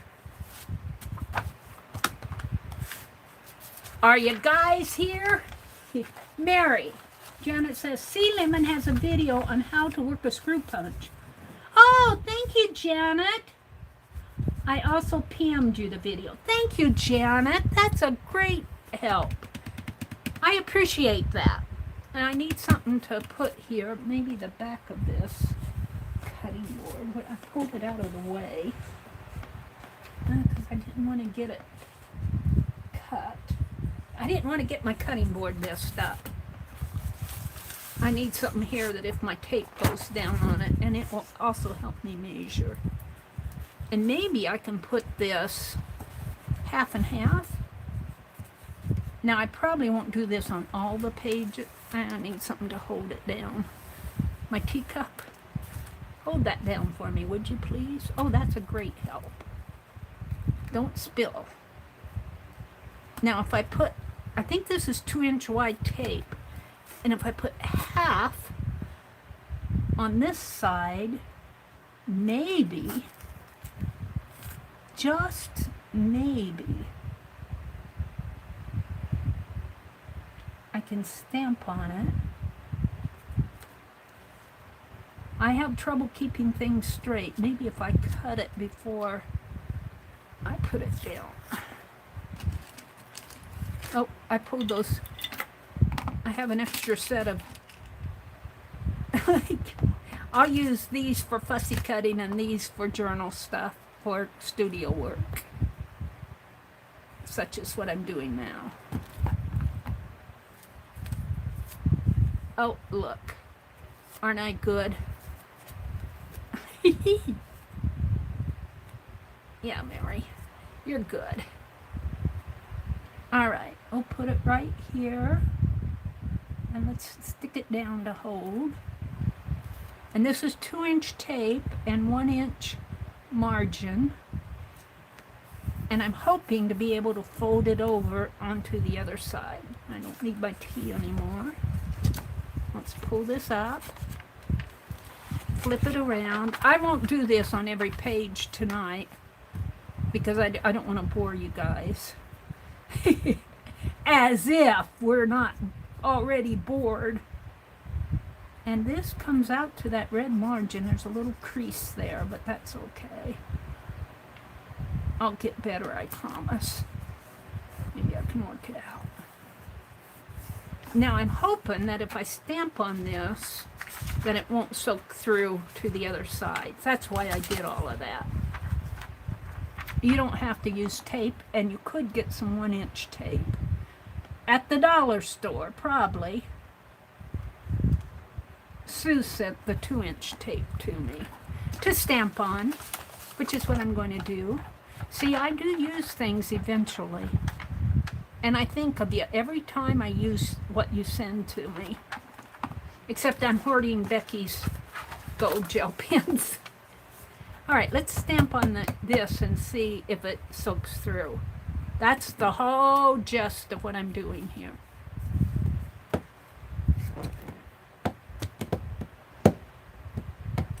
So this is going to be an ongoing journal where you guys tell me a story and I illustrate it, right? And I can even carve a stamp to go with the story. It would be a long-term project. Janet says, Mary, Mary, Mary, maybe you can just gesso the edges to stamp on. I'll bet I could, Janet. Why didn't I think of that? Oh, dear. Just paint them, Mary. That's funny. Lucia says, how embarrassing. What did Rachel say? My friend used to load up her medicine cabinet and wait to hear the crash when somebody used the washroom. Oh dear. Well, let's do another one just for the fun. I will say I don't think the stamp on the tape is as it's got a texture to it. See how dark this is and how pretty it is? When you stamp on that tape, it kind of soaks the ink in. So I would have to say, I don't use gesso. I use craft paint, so I would probably do white craft paint. And my guess is that the ink will soak into the craft paint and or gesso too.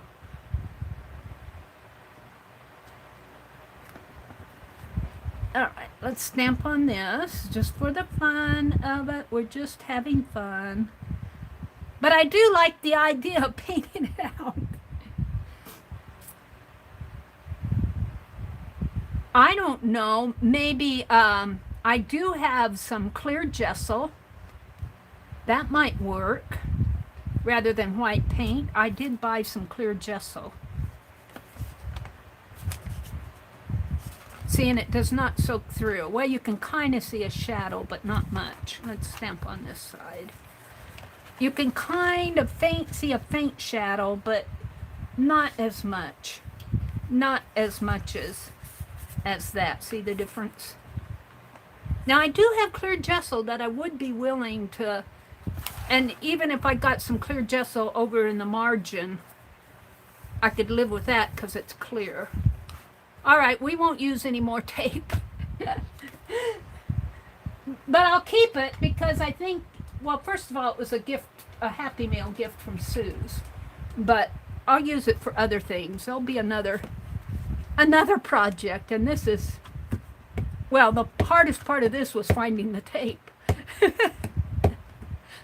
But I don't think the ink, well, the ink stamps good on it, but the tape absorbs the ink.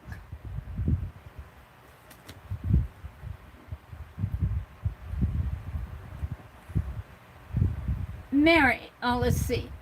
Barb says, we would miss all the other fun though, Janet. Did Roy and Beth leave? I don't know, Angie. Black gesso with white ink. If I had a really good white ink pad, I haven't found a really good one. If you guys have a suggestion, I tried the ink pads that I have tried before. I think I think they're archival, but they're blank ink pads, blank felts, and you mix up the ink and ink up your felt. And I never liked that. I like my ink pad to come inked up. I think they're still up in Wisconsin. I never really liked those white ink pads, and I haven't found a good white ink pad. If you guys have a suggestion, I'm open for it. Rachel says, looks like it's time for all the phone calls to come in. She says, bye for now. Thank you for the company. Sweet dreams. Thank you, Mary. Bye, Rachel. Have a really good rest of your weekend and a good week coming up. Janice says, I'd just glue some paper on for the edging. Maybe even stamp it first and then glue it down. Now, there's another idea. See, you guys, you all are wonderful at giving suggestions. I like the idea of, and you could even tape your pages down. Let's try Janice's, since I don't have my my clear gesso out. Let's try stamping. Let's just do it on a piece of white copy paper, cut to 1 inch. That should be easy enough, shouldn't it? Let's just cut a 1 inch strip. That should not be hard. And it should not add a lot of bulk to the book. It may, if you go gluing in, what is it? 100 sheets. This is 50 sheets. No, this is 100 sheets, 200 pages. So there's 100 sheets of paper here and 200 pages. So if you have 200 inserted margins like this, your book is going to, which isn't bad, but it's going to alligator out at the edges. It's going to make the edges fan out. But that might be kind of fun. You could use that screw punch and screw there and thread a ribbon through and have the closure right here and all your pages fanning out. See? We haven't come up with any ideas for Carb December yet. I got inky hands, so we'll not use that. Let me clean my hands. Let Mary clean her hands. They're inky. I can't stamp that I don't get inky, dirty hands. See, I got ink on there. I'm going to move this because I'm done with this. I don't want it all. It already needs to be cleaned. I want to keep it as clean as possible. I want to have one clean semi-clean one. All right.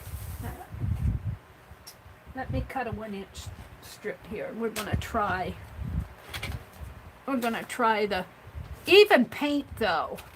If you paint 200 pages or gesso 200 pages, or even putting the tape in, it's gonna add bulk to the margin. I know that from experience.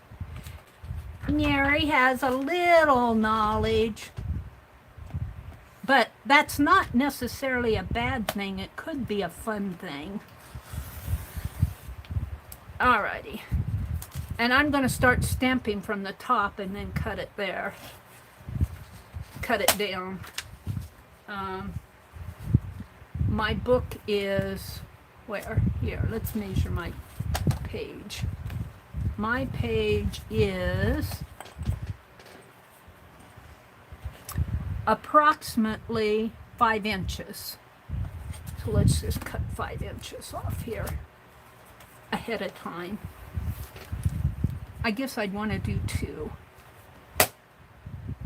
before I put my, so there's 1. And what did I do with my paper? Let's do another one. Let's just cut this at 5 inches. It would be much easier. 5 inches and 1 inch.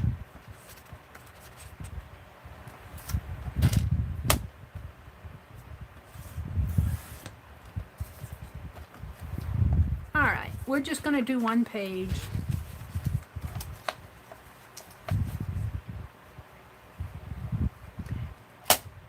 You could put washi tape on them, you could, but I want to use my stamps. And I want to carve a stamp to go along with the story. This is just trial here. Okay, now I'm going to stamp these. Let's put this out of the way for now. I'm going to stamp these. What time is it? 8:17. You guys yell at me at 10 o'clock. I do not want to stay on. 4-hour stream is long enough. I don't want to be on all night. I'm trying to jump off on Sunday nights, maybe even Friday nights, depending on what's coming up the next day. I get so involved in what I'm doing, I forget, I lose track of time. But I don't want to go till 1, 2, 3 o'clock in the morning. I want to jump off before then. Yeah, see, I got a little ink on the side here. I guess that's coming from that. I don't really mind it. We'll leave it for now. I got a little line right there.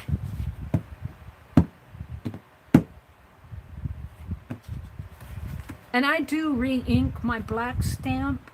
I thought I was ordering some refresher for my blue, and I'm not sure. I have to look. I got them, but I'm not sure that, I don't remember whether I ordered the blue and red and the black, or if I ordered all black. And they're over there somewhere. Oh, I like that. I like my clothespin stamp. The bobby pin stamp, I have that too, but I'm going to do a safety pin one. I want to work on my postcards. We're not going to do a list or a story or anything like that tonight. But oh, wasn't Johnny's journals, her books and the ledgers, weren't they fun? Oh, I can't wait to work in those. I cannot wait.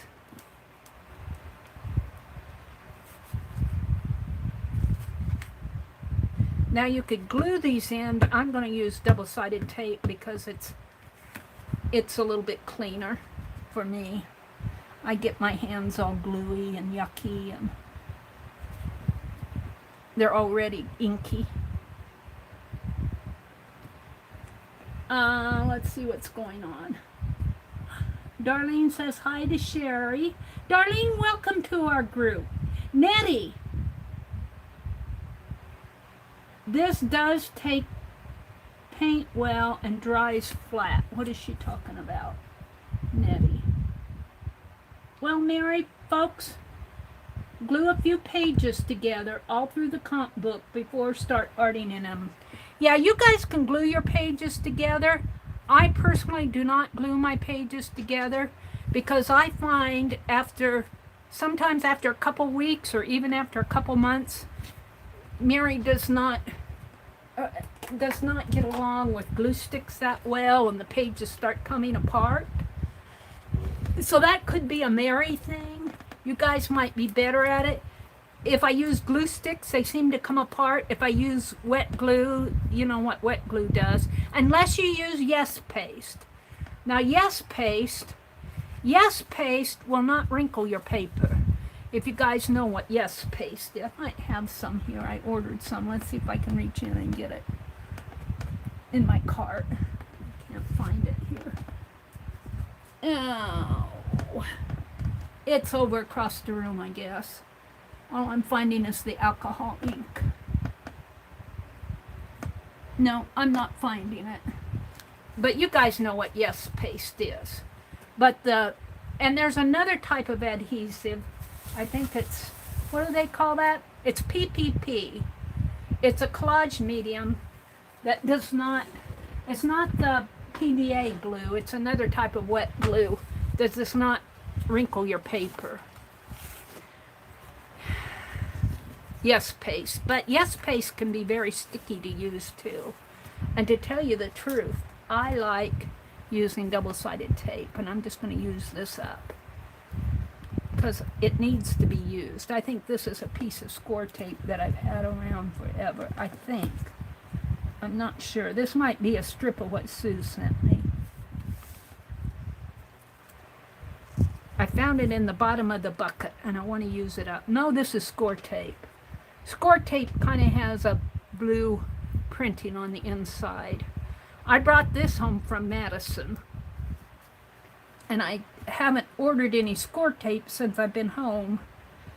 I like Dollar Tree's double-sided tape is what I use for my journals because it's cheaper and I can use it and not be concerned about it. Now I only have to put this on one side. Might have to trim it just a teeny bit. Let's let the excess come off the bottom. And of course, Mary's gonna fight with the double-sided tape. Can I get it off this way?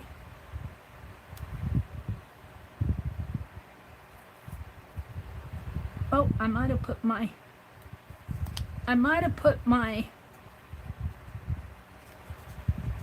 palette knife away too soon. Palette knife works pretty good for me getting the release paper off. Here we go. Now the other one, please. This is just having fun. I had no plan for tonight, except for doing the postcards and opening the Happy Mail. And Nettie, if you're out there, I did open your Happy Mail. Thank you so much for the Christmas in July card. ATC and the little goodies. Nettie, if you didn't hear me open them, thank you so much. If you're out there, let me go down. Oops. I don't want to put anybody in timeout. Hi, Beth. Jamie says paste is very gooey, but will get the job done. And the Yes Paste will not wrinkle your paper. It's a paste, not a wet glue. But it spreads pretty nice like a glue. Like I like to get some on my palette knife and use my palette knife as a spreader. You could put it on your page and spread it with a however you want. But it can get sticky if you're not careful. But it doesn't. What I like about Yes Paste, especially if you're doing fabric covering a journal or something like that, what I truly like about it is What? It sticks! I don't know what I was going to say. I lost track of my thought. It doesn't wrinkle your paper. Let's see. What is that doing? I must not have stamped that very well. Did I stamp on... This did not stamp very well. It's fading. This is the back here. Oh, I stamped on this side and this side. This is the back. That's why it didn't. Excuse me while I giggle at myself. And the other thing is, these corners are rounded. And my page is... My page is not rounded. My paper's not rounded. Let's cut this off here. Let's cut it off. But it is adding some bulk to the page. Now you could stamp on one side. If you stamped on one side and let the ink show through, like if I stamped on this side and put my paper stamp on the other side, rather than put two papers, you only have half the bulk. Just a thought. But I think by the time you get 200 pages, there's 100 pages on the cover. It says 100 papers and 200 pages on the front here. Let me trim this off. But I could sit here and stamp a whole bunch of extras offline. See, it says 100 sheets, 200 pages, wide ruled. But I do like the idea of something's coming through there. I must have bumped my pen right there. I got a dot there. This would be a fun little storybook. And speaking of storybooks, what was it? I was Dee Dee Willingham's, I don't think it was her last stream. It was the stream before last. It was her, what was it, week 11? Week 11, I think. I think she did week, let me get my journal out. My mind goes 100 miles here, but I want to share this. Let me get my notes. I take notes in DD streams. Yes, I do. I enjoy them. I haven't been sending her many examples, but I do listen. I listen up. This is my most recent, this is my answer. This should go to her by tomorrow morning. This is week 11. This is my answer. We were supposed, our weekly idea for last week was to take shapes, paper shapes, and make a art piece out of them. And she had circles and triangles and squares, but I did some punches and strips. This was a circle, and I made a chair back out of it. The seats were squares. I cut a little kitty cat, and I made a spiral out of a square here. I did a circle one, but the spiral one fits. And this was a square that I made a flower pot and some punches. But let's see. It was on week 10, I believe. Was it week 10? Yeah. If you look at search a browser search, I'm not sure what, I'm sure there are YouTube videos, but type in picture book. There is a picturebookmakers.com, but there's a lot of picture books out there that there are people who just, and they call them picture books. They're really, I mean, a lot of them are children's books, but not all of them. And I was thinking how fun it would be to do some picture books. Make them pictures, only tape off, you know, like on watercolor paper, how you tape off the edges. Tape off the edges and make a picture in there, and then you could document under it. It might be fun to do a picture book, maybe even a chapter. Oh, my tape is... I've done so many chattering here, so much chattering that I stopped taping. One thing leads to another when you're chatting. Look, it's falling off of the... am I gonna, oh look, what's this? I think I'm done with that. Let me throw that away and go to this other one. This one's a little bit wider. I think this is a Miss Sparkles. I was getting this tape at Joann's in there. Well, it wasn't a $1 bin, it was a $2 bin. And I loved it. I would buy as many as I could find because I didn't go up there. They probably thought I was pigging it, and maybe I was, but I don't get to go every day. I went up once a month, so I bought several, and they stopped putting it in the bin. And I stopped shopping at Joann's. Not because of that. I was not happy once when I went up there. We're not going to go back into that story, Mary. Let's just be positive, Mary. We'll talk about something else. All right. Let me get this off. But I'm using up the tape. I think this is just, it was at the bottom of my barrel there. I want to use it up. No sense in having it around if you don't use it. Let's put this over this other. And I think the wider piece is at the bottom. And let's just put it as close to the edge as I can. So I could do paper on every other side and stamp on one side and paper on the other. So I am thinking picture books. And we could tell the story underneath. The picture does not have to be big. It could be a 4x6. And I could even tape it in and tell the story underneath it. You guys are telling me the story. We're not going to start it tonight. I'm done with this. This is a Janet Baum inspired project. She posted in our comments here tonight, wow, I found the place where they sell composition books that are just half of it. And so I had to get out my utility knife and cut my composition book in half. And in the process of doing that, I had to change my knife blade, which sent me off on another rabbit trail.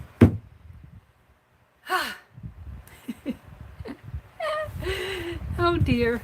Let's come out and chat with you rather than be talking at you. I want to talk to you, with you. That did come out good, didn't it, Janet? Angie says, do you all know that Michael's does not sell die cuts? No, I did not know that, Angie. Michael's does not sell die cuts. Wow, that's horrible. I do like the, and Hobby Lobby, bless their hearts, will put their Sizzix and Tim Holtz die cuts occasionally on a 40% sale. And I love it when they do that. That's when I buy my die cuts, is when they're 40% off, because I can't afford $29 for a die cut for the nicer ones. My brother was with me once, and there was not a sale on them, but I was looking at them, and he looked at the price and goes, whoa. And then I know there, don't put it in your cart, Mary. Don't put it in your cart. Oh dear. I said, I don't buy them unless they're on sale. I'm going to put this in my Society of Idea Collectors. Let's tape it in there. I need a dashboard on this. Hold it a minute. I'll come back out in a minute. I need to put this in here. I'm just going to tape it down. Shall I put it that way or this way? I think I should put it on this side, because this will add bulk, and yeah. So maybe I'll put it here. Now, which way are they? This one's kind of crooked. Let's tape this in. And then I'll have tabs to, if I want to highlight something. Somebody sent me these in Happy Mail. Thank you to whoever did that. I didn't buy these. They were gifted to me. And they're perfect for my Society of Idea Collectors to highlight an idea or a project or one of Dee Dee's inspirations.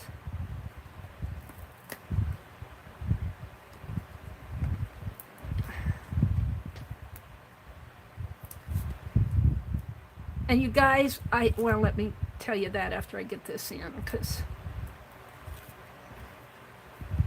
let me put this in. Hold the phone. Oops. I swear I'm going to put somebody in timeout again if I'm not careful. Let's see, I want it to go this way. We're going to put it, I think I'll put it sort of in the middle, maybe over a little. There we go. And I took my pen out. Let's put my,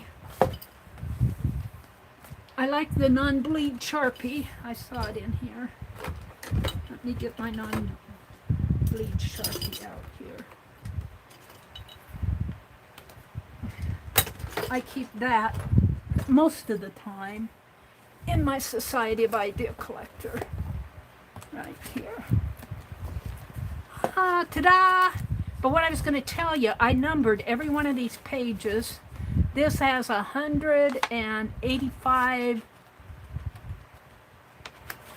86 pages. I didn't number this one. I am indexing it in the back going forward.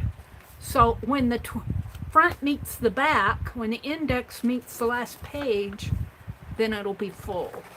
And I'll go this way, but I'm only on page 30 here.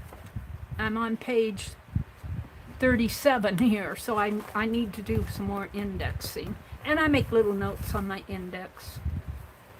This is a to-do. A to-do! Alright, this is my swimsuit. That needs to be put in my swimsuit package. Alright, I'm coming back out to chat. Well, and this is the thing. I don't have anything against Hobby Lobby. A lot of people are not fans of Hobby Lobby because Hobby Lobby touts their religion.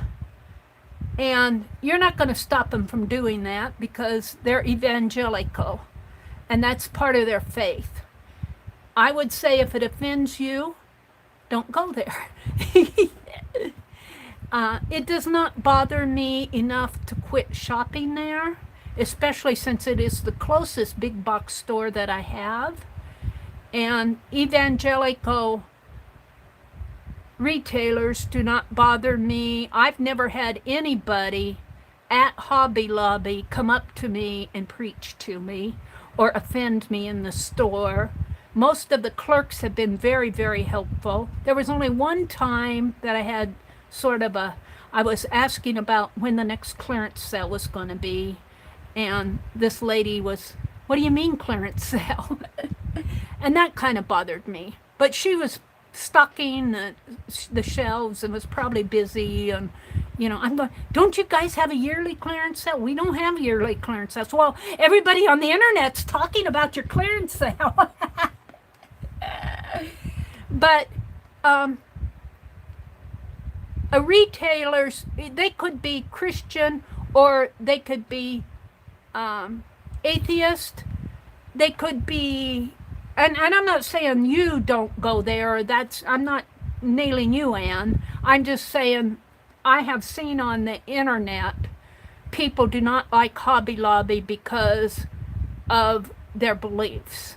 And that's okay. That's their right not to like Hobby Lobby, but it's not going to stop me personally.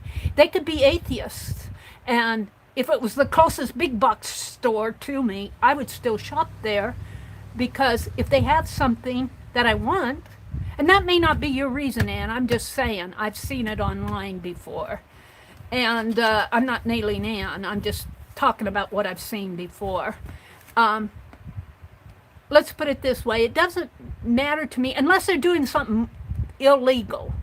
If they were doing something illegal, that might bother me a little. And the illegal has to be illegal by law. It can't be, well, I don't want to say morally repugnant. Like, I think there was a time when all the stores, not just Hobby Lobby, were putting things in the trash. Perfectly good art material, art supplies in the trash and in the dumpsters if it didn't sell. Now, I think Hobby Lobby has clearance sales. I love their Tim Holtz sales. And here again, I'm not talking about you personally. I don't want you to be offended by what I'm saying. I'm just talking generally. But there was some discussion in one of the groups, and I don't even remember whose group it was, about somebody shopped at Hobby Lobby and found out that there was a whole bunch of stuff put in the trash, perfectly good art supplies, and didn't understand why they didn't donate it to some place. But then it was pointed out later that the stores, the retail stores, might have, as a part of their contract with the provider, whoever provides it, to not discount it. And now don't take this for fact, but I know up in Wisconsin, they never discounted golden paints at, not Hobby Lobby, but at one of the local art supply stores. It was a locally owned store. I don't even remember the name of it. But I'd go shopping there, and I asked the lady, the clerk, I said, why is golden paints never on sale? And she says, we can't, our agreement with the provider, we cannot put golden on sale at 40% off like we do, you know, some of the other paints. So, and I don't know what happens to the paints they can't sell, if they return them or what. But sometimes when those things end up, now this is just my understanding, I'm on my soapbox, sometimes when those things end up in a dumpster, it's because they have to, not because they want to. Hobby Lobby is the closest big box store to me. I cannot buy Tim Holtz or Sizzix dies at Walmart. I can get Cricut, but I don't buy Cricut. Sometimes when manufacturers change their packaging or product, they won't let them get clearanced out. Yeah. So I personally, my own personal Meri beliefs, and each of us are entitled to our own opinion. We're entitled to our own thoughts. If you don't like Hobby Lobby, I say don't shop there. That's your prerogative. But I'm not going to do that. And I could say they could be atheist. They could be, they could have beliefs contrary to what I believe. But I'm not going to hold their belief system against them. It's just not in me. You know, we're a big world. We're a big world, and we all have different beliefs. And I was listening. I'm going off on another rabbit trail, not even about art. I was listening to a conservative news commentator talk about that Amazon guy. His name starts with an A. The owner of Amazon, and how he went up into the space shuttle and everything. And I guess the Amazon guy nominated a former CNN host on the CNN station an award, a big award. And don't ask me what it was for. I just heard it in one of the news videos. And the conservative was really, he really liked the Amazon guy, and he liked the fact that he went up for even 5 minutes, and it kind of showed them having fun. And you know, you have to be a billionaire to go 5 minutes up into space on a space rocket. and the conservative show host really was for that, and I am too. Even though the owner of Amazon is not really a conservative, he's a little bit more liberal than some of the other talk show hosts the conservative stations are. But here's the thing, he had the money, he's a pioneer, he could afford it, and he's making the way. He's carving the way. When people came across the United States and traveled by wagon train across, they were pioneers in our history. They paved the way for us, and look where we are now. You know, we couldn't go in a, you know, I couldn't hook up a wagon to oxen and travel across the states. But I can get in my car and I can drive from here to Wisconsin if I want to, and drive on an interstate. So these people that are pioneers like this, what is his name? Jeff Bezos. Thank you, Janet. These people that are pioneers who are paving the way for us, a century from now, it does not surprise me if we'll have space travel 100 years from now, and just like we drive up and down our interstates now. Think back 100 years ago. Well, 100 years ago, we probably had the Model A's or Model T. Think back 200 years ago, when our country was just forming before we even had automobiles. Those pioneers really carved a way for us. And I talk about the scanners. In the 90s, in the mid-90s, I bought a scanner. It cost me close to, I think, now don't take me for fact, I'd have to go back and look, and I'm not even sure I have the documentation. It cost me between $2,500 and $3,000 just for a scanner. But that's when they were first coming out, and I love that scanner. It was a big tabletop scanner, and it would scan. It wasn't just an 11 by 8.5 by 11 page. It was like 11 by 17 tabletop model, and it was an HP, and I would have still been using it, but Microsoft in their Windows update changed the drivers, and HP did not keep up with them. So if you wanted to scan something, it wouldn't work on if you were using one of their Windows 7 or I think I used it on Windows 3, the scanner with Windows 3. It was way back when. But it was an expensive scanner. It was almost as expensive as my desktop itself. And speaking of desktops, my first computer in the mid-90s, my first desktop computer, I think only had, 20 meg on it, hard drive storage. And I begged and begged for that guy to put in more.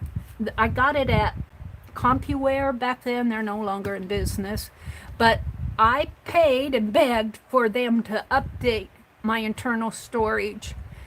And that guy said, he put in an extra 20 meg, but he said, I'm not doing any more. He said, you'll never use more than 40 meg of hard drive.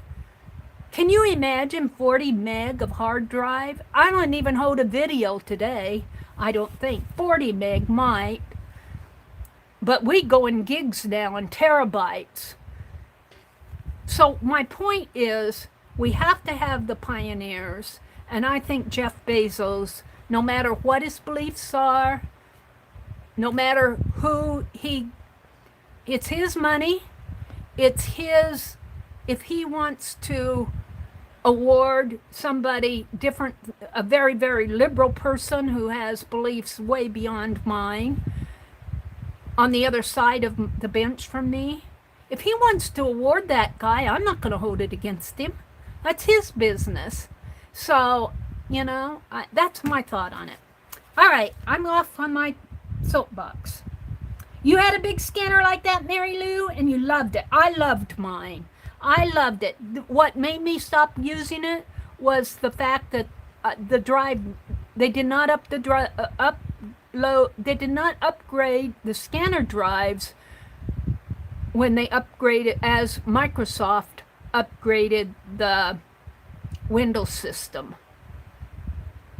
And I ended up getting, did I even buy another scanner? I bought a printer that had a scanner, and that was way back when I was living in Wisconsin, and I never really liked it. It was a Canon. I never really liked it, but there you go. Jamie says, my first computer did not have a hard drive. It was a 5 1/4 inch floppy only. Wow. Well, that was probably predated to my 20 meg hard drive. But I laugh now because he told me the CompuWare hardware tech said you'll never use more than 40 meg. I just laugh at it today. And I really do think that 100 years from now, we're going to, well, I won't be alive, but there's going to be space travel. Um, I don't know if we'll live on other planets, but we might travel in space.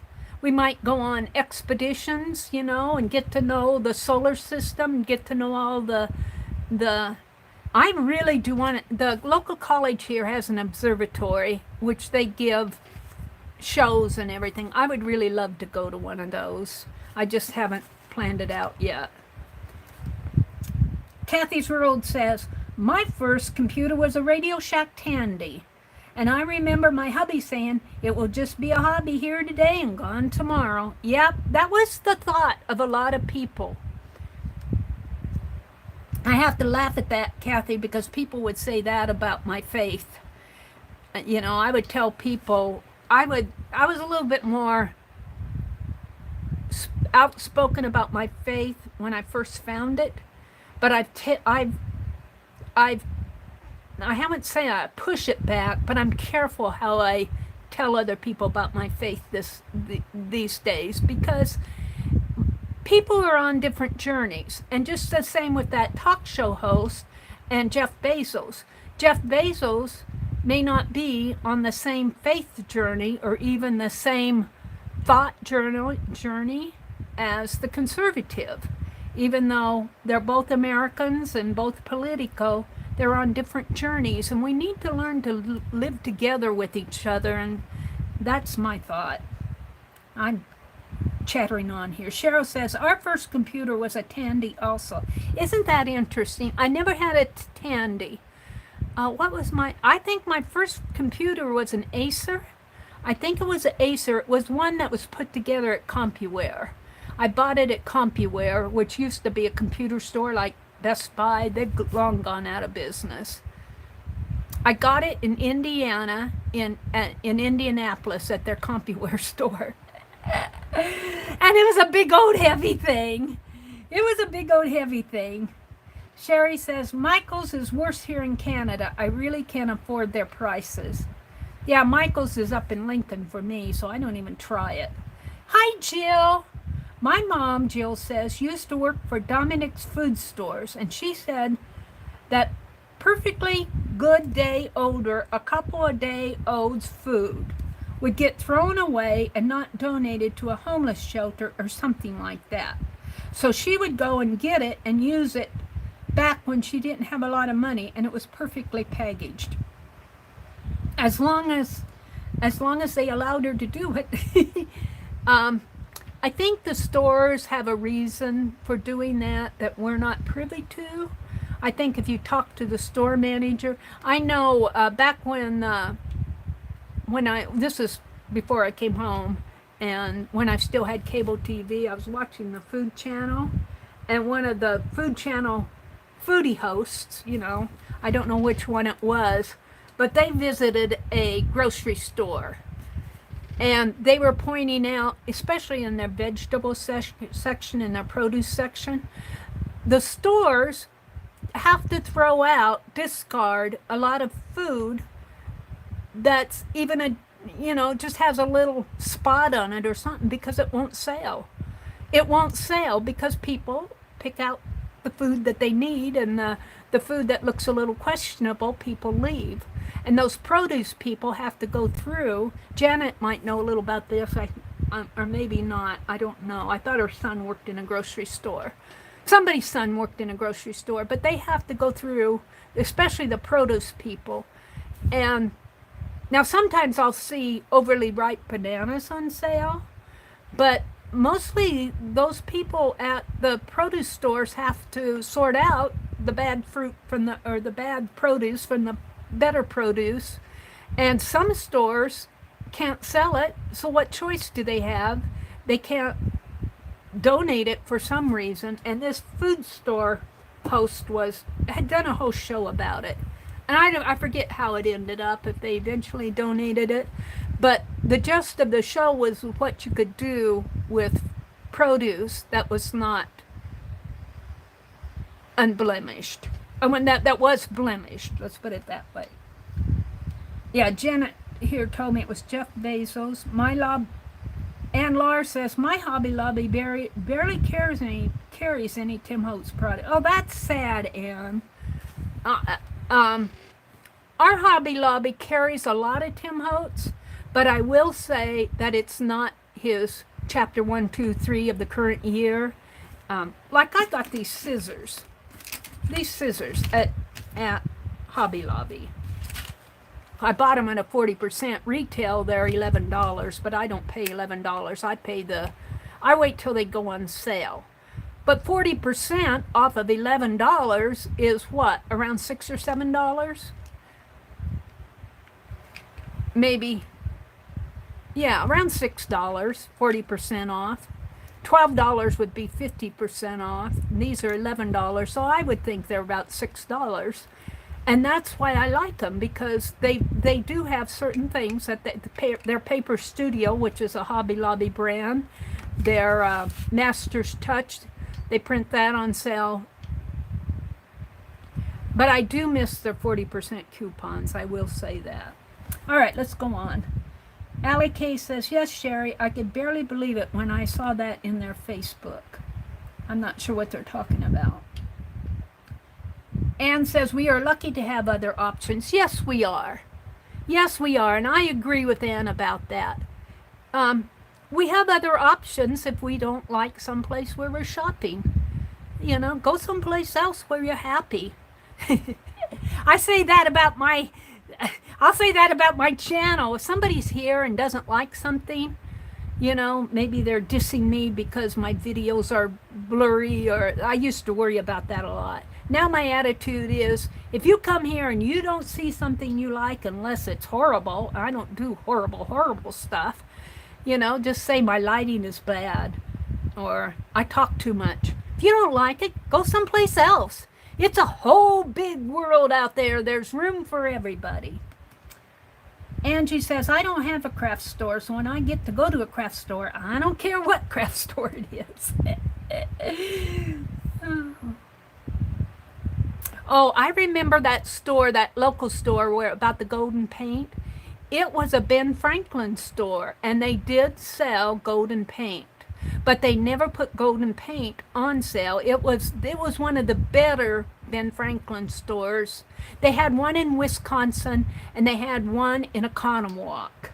I love the one in Oconomowoc. Their Ben Franklin store in Oconomowoc, Wisconsin, is just almost like a Hobby Lobby. You think of Ben Franklin stores being five and dime stores, but this one had art supplies, and I love going to shopping. They had quilt material, and I miss it a lot. And I could buy wool there. I could buy quilt pieces there. I could buy remnants there. I could buy stencils and scrapbook paper and wood products. I loved going there. I miss that store. What did Allie K says? Janet says, I need to get some Tim Holtz groups. Oh, groups meaning the paper dolls. Yes, those paper dolls that I use on here, I don't have the packet out handy, but the ones I cut my feet off of in here, his paper doll packet is called groups. And that's what Janet is referring to. I do too. I want to get some more. I love working with them. They are so fun. What I like about them is their photo. But they're not. You're not cutting up an original photo. You're cutting up a die cut, and you can use it in your art, and you can use it free and at abandon. As long as they're on the market, you can get another package. They'll sell it to you, I promise. I love it. I hope that he keeps those up. And I wish he'd do more of his vintage photos that come just in a package. I like those too. Found relatives. Let's see. They only sell donations. I guess somebody donated. Allie K says, I think I might go next weekend and snatch up some Tim Holtz paper. What is she talking about? Allie K says, my local crafts thrift store announced that they'll have a designer die cuts, including Tim Holtz. Ooh, that sounds fun. That sounds fun. Anna saying good evening.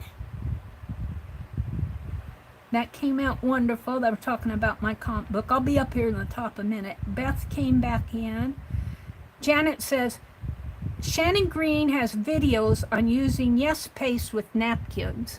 Yeah, and I think when you use, is Janet, if you're still in here, is a yes paste with napkins on Shannon Green's video, is that what turns them transparent? Is that her transparent napkin thing? I don't remember. Sherry says she'd never used yes paste. You can buy yes paste. It's called YES paste, P-A-S-T-E. I don't have my jar of it handy. Well, I'm lying to you. I don't have the label handy. This is my almost empty. I've got a full jar. And if I can get the lid off, let me... It's coming. I don't know. For those of you who don't know what yes paste is, this is just about empty. I don't even know if you can see. Can I reach in and get a... See, it's like this. It's a paste. Can you see my hand? Hold it. Yeah, you can see. It's a paste. For those of you who don't, it's almost like a glue stick on your finger. And let's just paste something with it. Let's get out a scrap of paper here. Let's do it on the back of this, or maybe on this. I had, what do I have out here that I can paste? Oh, I should have things here. Here, let's tear this with my finger pasty. Let's tear this flower out of this one.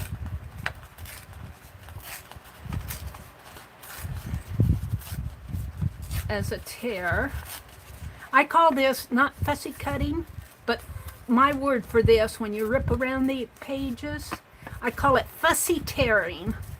I am fussy tearing my flower out here.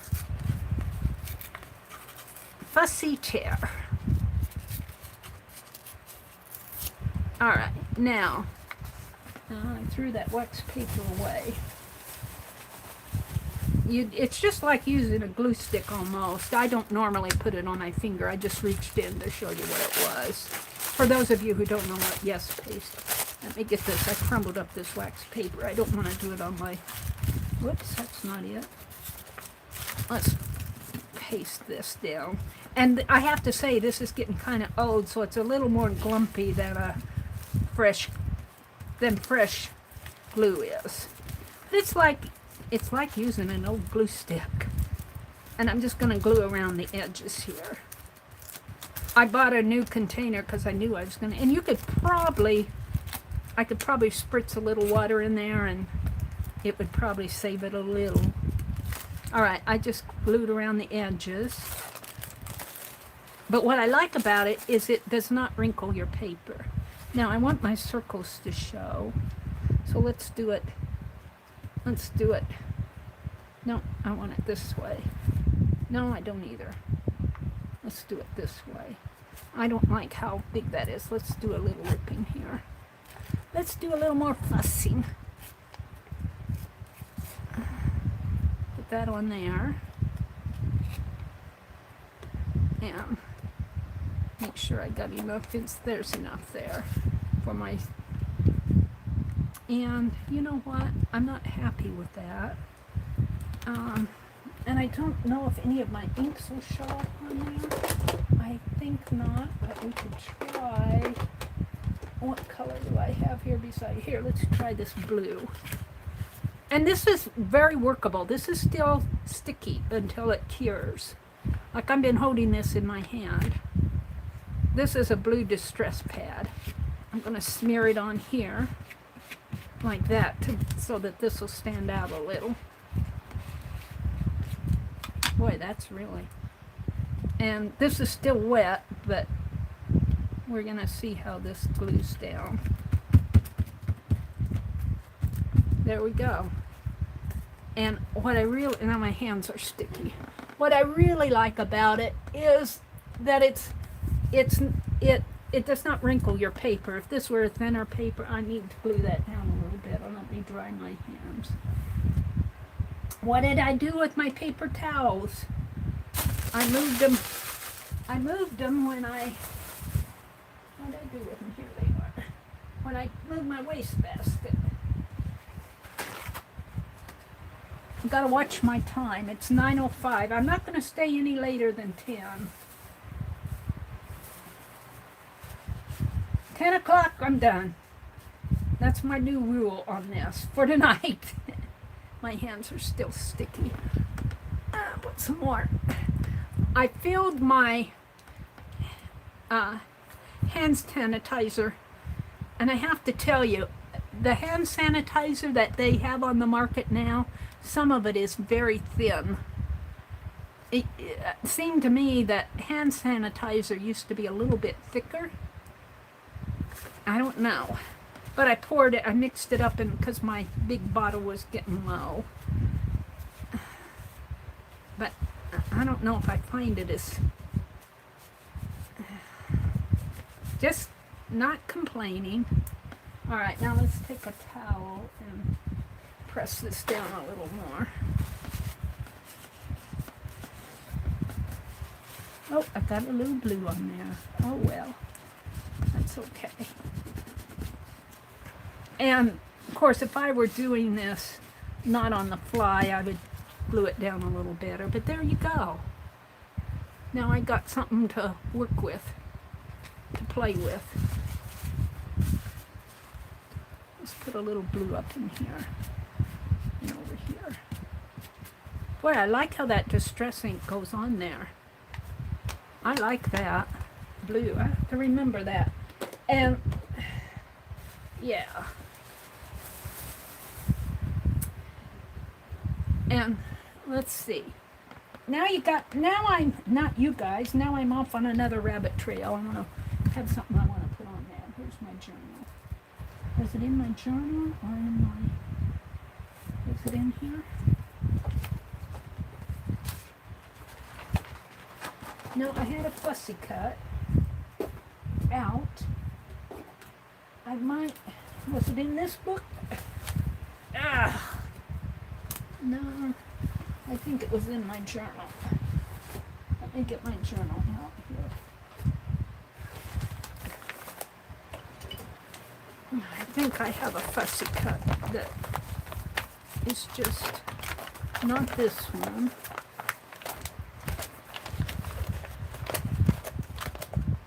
I had a loose image. That's what happens. This is from Judy. I could put one of these flowers on there. Maybe one of these fabric flowers would look pretty. Ooh, this one. Let's do a fabric flower, or would that one look good with it? Maybe a...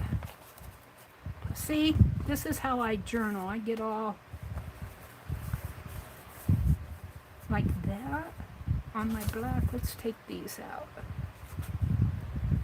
But I don't know if I'll use the Yes paste. I might use tape. Judy, who knows who she is, Judy Patton, P-A-T-O-N, sent me. She does not participate in the live streams for one reason or another. I think that I'm not at her good time.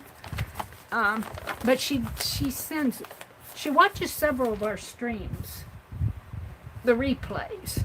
She sent me this Happy Mail, and she sent me these beautiful fabric flowers. And I wonder if she has one of those die cuts that cut fabric. You know, you can buy die cuts that will cut fabric. AccuCut, is that what it is? You guys know more about it than I do. But let's make a tag here. Let's just kind of fold this way, and I'm going to cut it. I don't want to crease it, I just want to cut. Let's save those scissors. Cut here and here. There we go. Now I have a tag, and I got a flower there. You know, I could put a little flower on this. I don't like, this is a stencil that I cut, but I cut these two too close together. You know, I like the idea of that going there and this coming behind it. Anne says she needs ice cream. Ooh, that sounds good. I've been eating a lot of yogurt lately. I bought yogurt the other day, and I've been eating a lot of it because it's got calcium in it. And my brother drinks all the milk in the house, so I'll let him have his milk and eat my yogurt. I think I'll do it that way. Maybe up a little.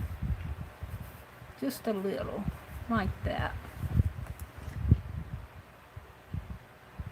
Cheryl says, I have vanilla. Janet says, I'm hungry. Kathy says, oh, ice cream. You talked me into it. Allie says, Anne says, Allie, there are multiple rabbit holes. And I seem to fall down every rabbit hole. I fall them down. Frozen yogurt, that sounds good. Mine is not frozen. Mine is the 55-cent on sale brand. And in fact, it's Best Choice, which is an IGA brand, I think. Now, I'm going to leave that on, and take this off. I'm going to put it on with double-sided tape. Cheryl says, I could make a shake. Oh, you can make a yogurt shake. Use your yogurt, a little half and half, an ice cube. Now I'm getting hungry. Yeah, some people put bananas in it. I don't really care for more banana. I like banana, but I don't really care for it in a shake. I was going to make some homemade ice cream, but I was going to buy the cream and the evaporated milk when I went to town the other day, but I had to go to the bank after I went to the grocery store, and I live about, well, I don't know. I just didn't trust that the ice cream would not melt on the way home, or the cream get hot in my car. It was kind of hot. So I didn't buy the cream or the evaporated milk. I said, Mary, eat your yogurt. But I do want to make some homemade ice cream with it. You can make it with evaporated milk and whipped cream. Add a little vanilla to it, or chocolate. You make all kinds of flavors. And without having an ice cream maker. And you freeze it overnight, or however long it takes to freeze it. Good night, Beth.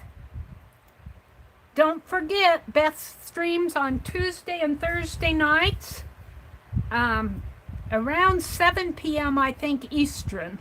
I could be wrong about the time, but I know it's on Tuesday and Thursday and Saturday nights.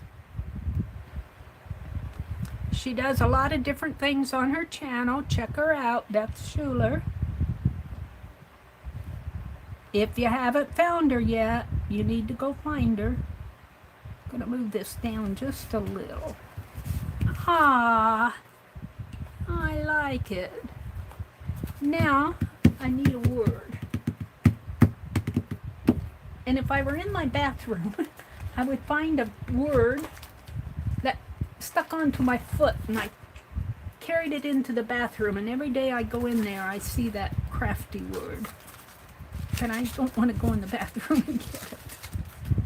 Let's see what I can find here. Oh, I got these. I got my Truro here. Come on. This was one of my shapes. I should just put these in my Society of Idea Collector. I think I will. Oh, and here's my scissor stencil. This goes with Becky's summer page. I didn't know that was here. I'm finding things. I throw things over here. What else do I have here? I got a key. That could go on there. What else do I have? I've got a strip when I was making those postcards. No, I'll save that for something else. And I got some washi tape. And I got a bobby pin that I wrapped. Stamp. Got some more washi that doesn't go on there. I think that's about it. This is going in Society by Dick. I got a camera. That's not... I don't know what happened to that picture I wanted to put on there. Ooh, I could use this one. I cut this out of a magazine. In fact, I think this is an advertisement. But I do like it. Let's put it not on the flowers, but down a little. And hang the key off of it somehow. But I wanted something. The thing is, I knocked a lot of stuff over the cliff. What else do I have here? Nothing that looks good on there. Okay. Well, that's sad. Mary goes rummaging several times. Now another rabbit hole. Oh, ooh, ooh. Look, the sprockets could go here and be the fringe. Let's make some sprocket fringe. Oh, and I have just enough from here to here. Let's make some sprocket fringe. I call these sprockets. I'm not sure what they call them. I call them sprockets. I was calling them sprockets one day and somebody said, "Where'd you learn that?" I don't know. It's what I call them. Now we can cut just a little bit more off of here. Let's see. I'll cut this off here. And how much can I trim this down? A little more.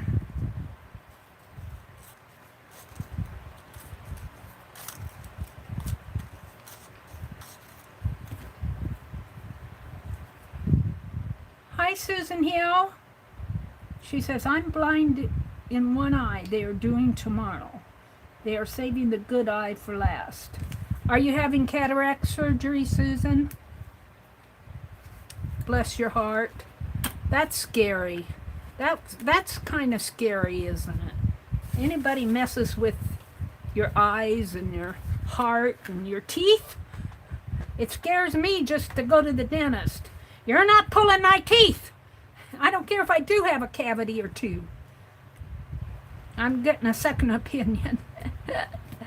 He wants to put in either partials or implants, and I don't think I'm ready for that. Give me a root canal and a crown, and I'm happy. Of course, I know better than the dentist, but I do think I need a second opinion, and that's that. Okay, we're going to put this right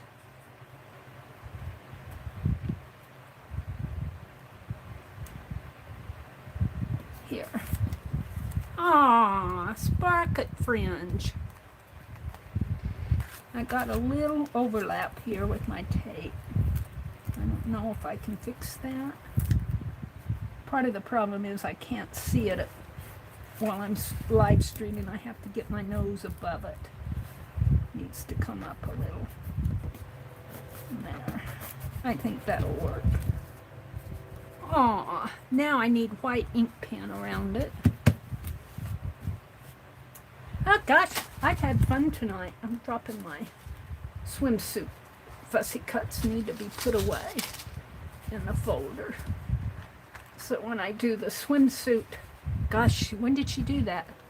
not last month, the year, the month she did travel. She's doing a travel journal this month, Rosemary. And I bought it. I just haven't done it. I guess I'm not going to get this lady on here unless I cut it down a little. Let's cut it down.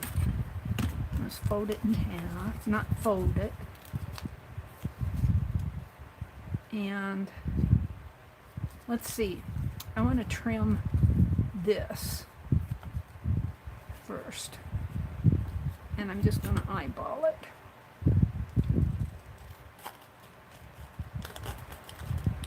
I want a smaller tag. And then let's hold it here. Not creasing it, just holding on to it. And cut an angle. There. Oh, I like that better. That fits. We'll do a black line around that. And of course I threw my pens back in the bucket. And get out my black pen and my white pen. Where's my bucket? I like having this bucket close by. Otherwise all of these get on the edge of my desk. And I'm dropping them, and let's see, I need a black pen. This will do.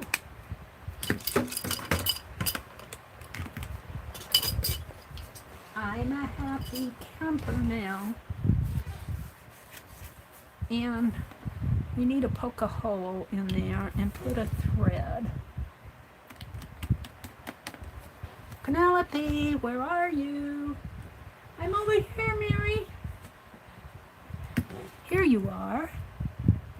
I need your needle, and I need a thread. I could use yellow, but I would prefer red. And I can't get to the red.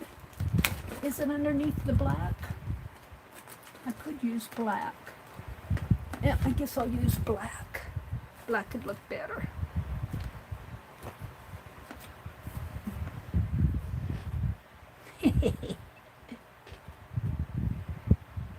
Sister says she's saving coffee for drinking.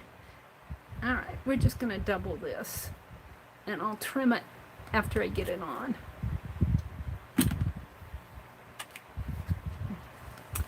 And since this is just a thin piece of paper, I am going to reinforce the back with what? A piece of scrap paper. I cut off a scrap. Where did I put it? Well, this is my, hold on. Hold the phone. I don't want to use my punch stencils. Let me organize here. Everything's going to fall over the cliff.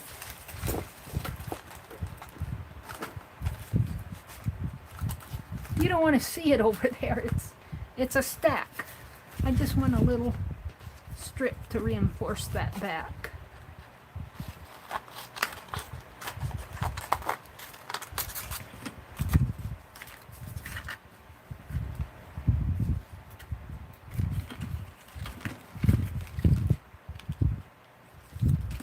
And I'm going to put it right there.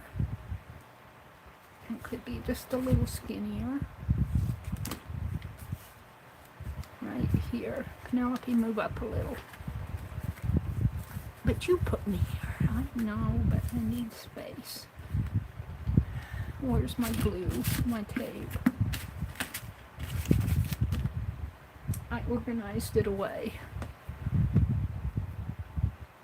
I think this one is, no, this is a Dollar Tree tape.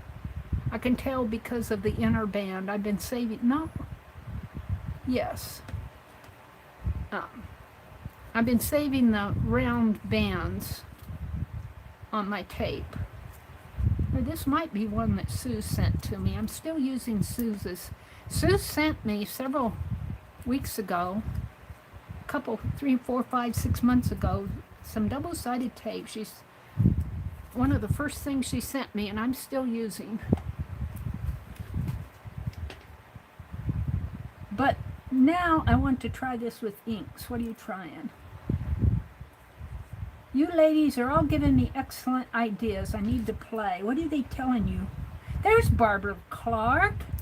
Hi, Barbara Clark. Janet, that idea sounds really interesting. I could do that for sure. Barbara Clark said, I just came on and sort of was lurking, which is perfectly okay, Barb. But all of the eye talk has gotten my interest. Good luck tomorrow, Susan. Sherry says, Janet, I've done that with dye and water. It's cool. I should try that with coffee. Let's see what they're talking about. Janet says, has anyone ever tried adding dish soap to coffee? No. It wouldn't taste good. Blow bubbles into it with a straw and then scoop up the foam onto paper. It makes the coolest coffee dye designs. Janet, I'm not going to go make coffee tonight, but that's an excellent idea. Janet, the last thing Janet said was, hey, everybody, have you seen composition books that are cut in half? And Mary says, oh, what a cool idea. I think I have a blank composition book. So I run into my craft room and I get this composition book and we cut it in half. And then I say, oh, I need to stamp in the margins. And we're gonna make a picture book out of this. Yes, we are. I'm gonna make a picture book, but not tonight. Now I need to poke a hole in this. And since I organized my cart over here, my top shelf, I know right where my punch is. My crocodile punch. Let's punch a hole. Let's punch a little hole. And I reinforced it on the back because I'm going to put thread in it. Right there. All right, Penelope, we're done. I'm done with the yes paste. Maybe I'll... Nope, that's on... Is that on good enough? I'm going to put this on a little better so the air doesn't get in it. It's hard when you get down to the bottom and you get gunky glue in the lid and gunky glue around the sides. Where is the top of this? The start right here? The start right here, but it's, you need to get that lid on there good. And that's what I'm trying to do. And it's not cooperating. There it goes. Yes? Yes. All right. It's about done anyway. Now I need to find where I got it from here. There. I think that'll hold it. What's this? Crayons. All right. Hold the phone. I'm punching. Penelope, I'm going to take her off the desk again. I'm going to drop her if I don't. All right. Let's punch a hole. Oh, I've already punched a hole. I'm done with that. I need Penelope again. Oh, no, I don't. I need the needle. I gave her the needle back. Come back here, Penelope. I need your needle. Oh, make up your mind. Right here. Thread the open holes through the needle, the open ends through the needle, so you have a loop down at the bottom. You could do this with ribbon too, but I'm not going to get that out. I'm going to use string. I should have a double string here. Would that be? Yeah, I think I'll double it. I don't know if I can get all that through the eye. We're going to try. So this is going to be my loop here and opened in here. Let's cut it open. Let's cut it open. So I'll have more than 2 threads. And then thread it through my needle. Like, come on, get in there. All 4 of them through there. You're almost there. Oh, I have to get it up to my nose. I'm sorry.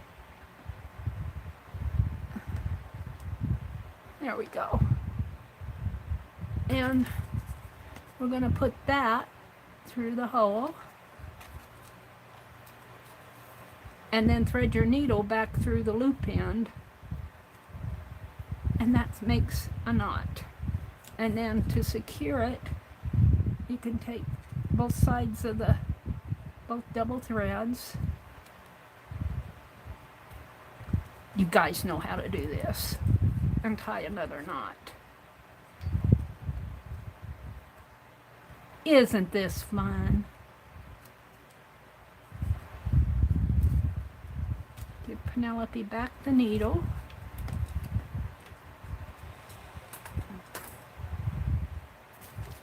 And the key, am I going to put that key on there? I think I will. So let's thread this key on there. Put a little DNA on it for in case somebody needs that 100 years from now. And yeah, I think I'll let it go right up to the top.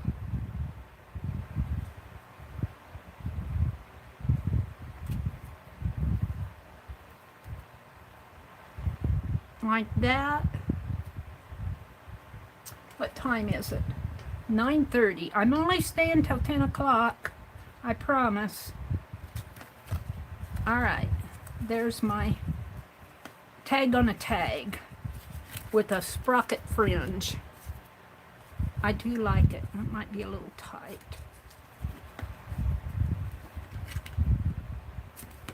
Yeah, there we go. Let it lay flat.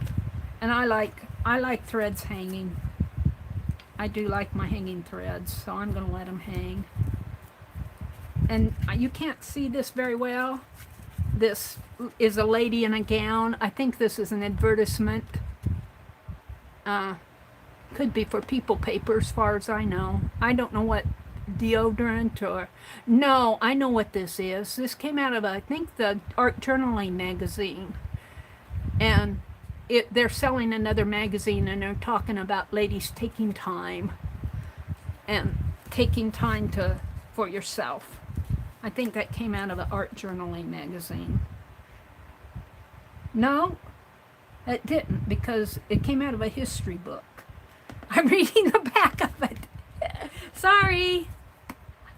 Mary's just chattering away. I don't know where I got it. It's a lady in a gown.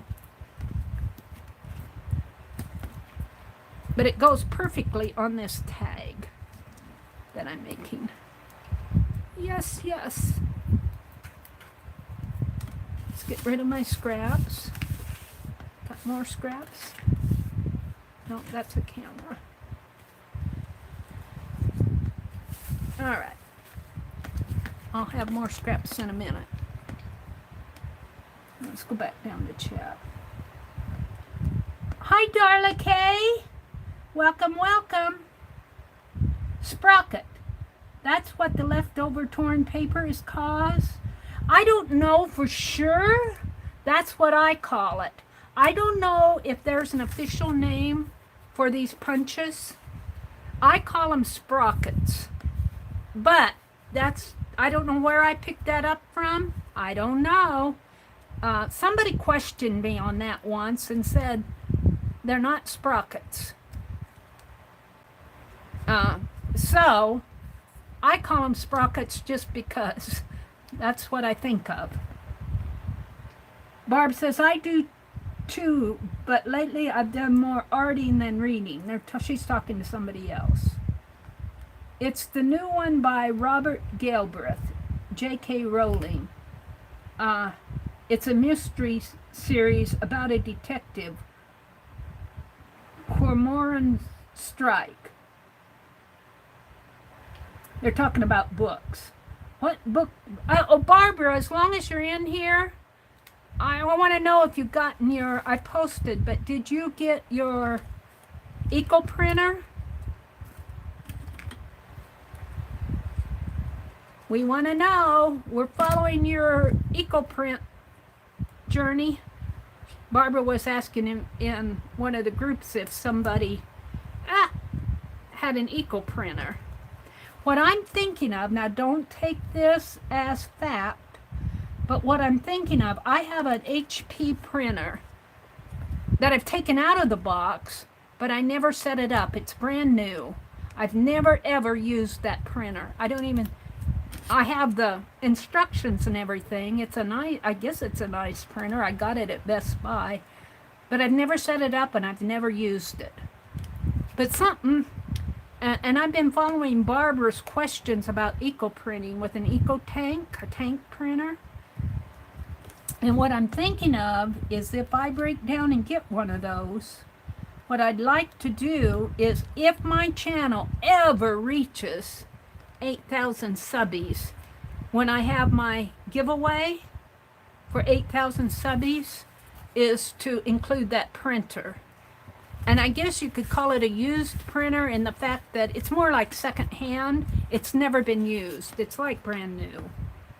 And I probably have the box upstairs, to tell you the truth. Now, I dug that ink pen out. What I wanted to do, I don't know if I want my strings that long. No, let's chop them a little. Give them a haircut, because I want to draw a line and a line. I should have done this before I did this, but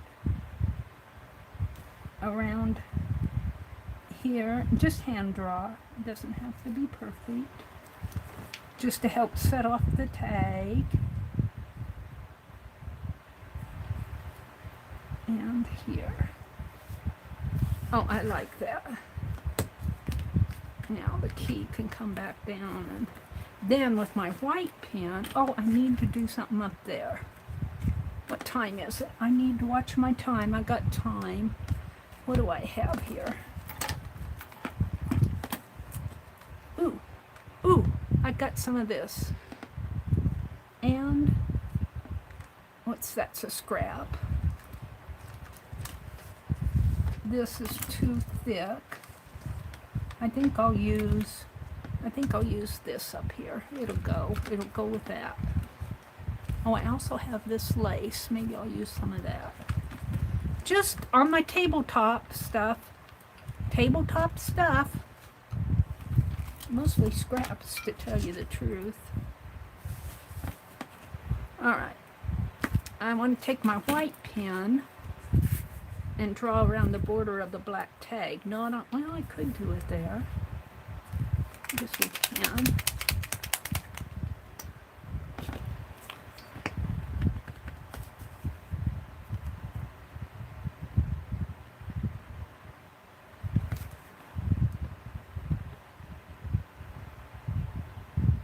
And I will tell you, on this distress ink, if you use a distress marker, a felt marker on your distress ink, it does dry out your ink pad, your marker pad. I've noticed that. I've quit doing my felt markers over distress ink. That's been my experience. I don't know if anybody else has had that experience, but I'm going, how come my pens are dry? And it's because I was using them across distress ink.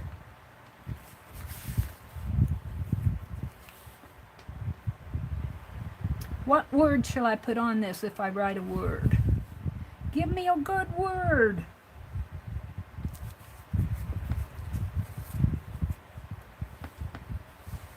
Let's just put it, let's bring this tag up. We'll continue the line here.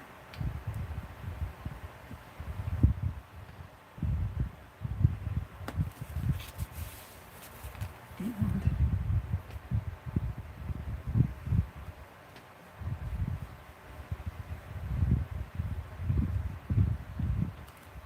there we go. And get that. I don't know what I did with my towel. Probably threw it away. I'm going to have to go back in that little craft closet and get my other roll of, got some more rolls of this paper. Clean off the tip before I put it away. It seems to work better when I do that. Yes, Mary, I should do that with my fine liners too. All right. So there's that. Now I want to put this and some white lace. So this I got at Keisha's auction. I know because she calls me Mary Alt. And there's just a little bit of little rubber band on there. Just a little bit of lace. It's pretty lace. It's almost too wide for this, but we're going to use it anyway. I should go to one of Keisha's auctions. I will. I've been to Johnny's and to Pearl's. Keisha, I'm coming. I'm coming. Just give me time. I'll be back. She's not here, but I'm just out talking in the wind. I snipped my finger. Not bad, I just touched it. Let's cut a strip there. Okay, where's that little rubber band? This is pretty lace. Probably made for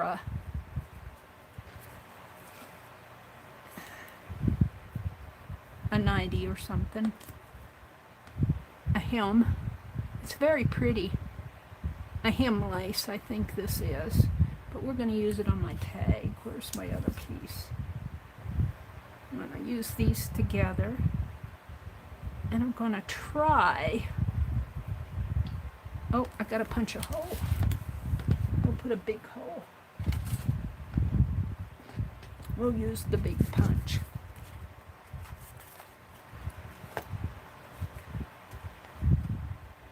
And I'm just eyeballing it. That's about the center.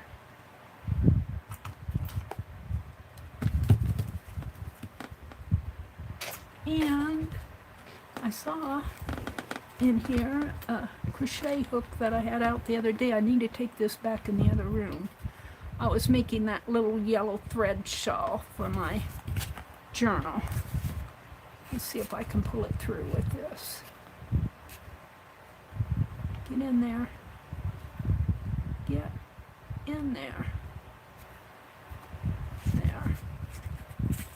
Oh, it worked perfectly.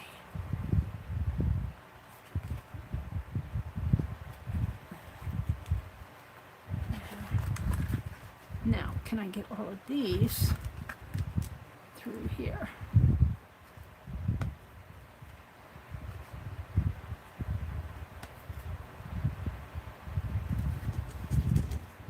That's this thing. Will it fit in there?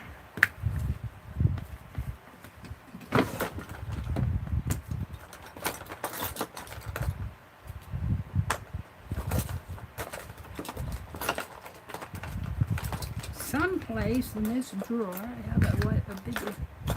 These smaller crochet hooks I keep out by my chair. The larger ones I keep in here, unless I'm working on my shawl. Let's go back down. Darla K is saying, oh, there's Suze. Hi, Suze. Oh, let's see what Barbara says. Allie, on this one, the inks are not that expensive. You fill tanks with inks. They're not little cartridges. The refills are maybe around $13 per color, which is a lot cheaper than $59, isn't it? The Epson Inkle tank comes with 3 colors and 3 blacks. It's pretty generous. Did you buy it, Barb? Let's see, Barb says, I know, Sherry, right? And then hours later, I'm all stiff and sore and really need to do something. Barbara, that sounds like me when I read and get lost in the book. You know, when I'm reading, I lose all track of time. I could read a book and look up and it'll be 3 or 4 o'clock in the morning. Just like when I do art. Just like when I do my art, I get all in, I get engrossed, I get interested. Like, I got to keep a track on my time. I got 15 minutes. I'm leaving at 10 o'clock, I promise. I'm promising myself. 4 hours in a stream is plenty. Come on, how come that's not coming through? Get in there. All right, I got these 2 and these 2. Now let's pull it tight.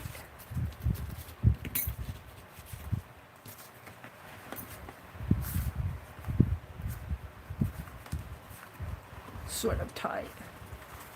Make it fit down there. I don't want to put another knot. I think I'm going to put just a teeny bit. Oh, let's try this that Sharon sent me. I'm going to get me some of this. I still have left. Quick Grip. I used that on that little bead doll.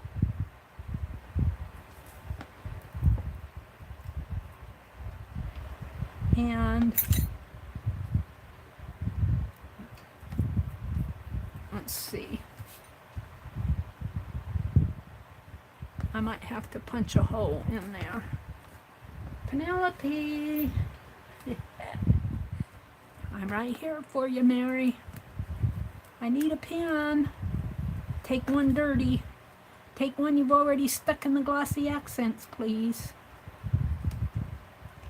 Yeah, I can feel it stuck down in here. All right. Let's see if that worked. I just put a little out here on my desk. It's not coming out. Oh, there it is. All right. Wipe it up. I just want to put a little bit of glue right under here. And bring this down a little and stick it.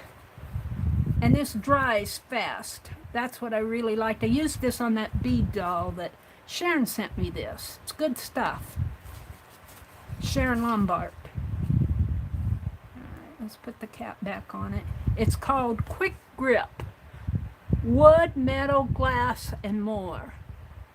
I don't know where she bought it. Dangerous. Extremely flammable. Keep it away from your candle, Mary.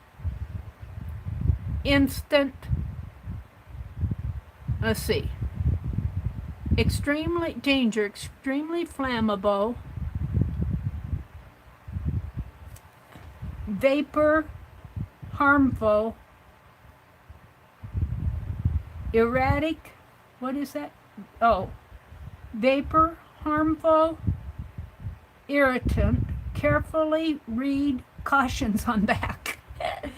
Oh, carefully read the precautions on the back. They must be 0.0001.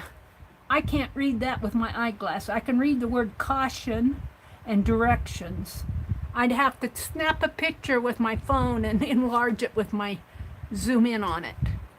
That's entirely too there's probably, it probably comes in a package that gives more instructions. But it's good, I like it. I'm glad she introduced me to that. All right, my tag is done. Let's document it on the back.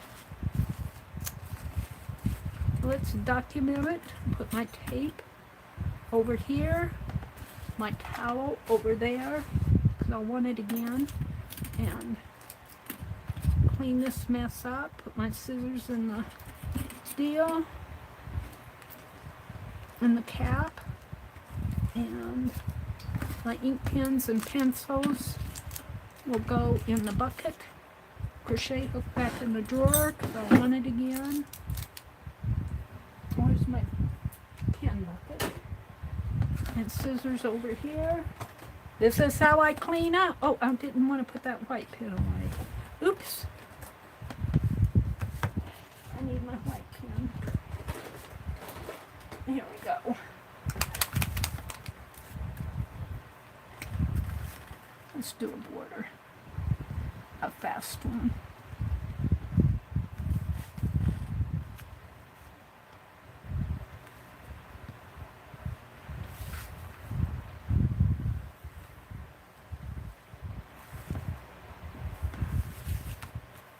So this was a double-sided tape thing that I had painted. I painted this before Aunt Beck's. I don't know what I was going to use it for, but I painted it black. I painted a couple of them. I think the other one I used in my summertime journal. This is the other one. I'll see. Let's date this. July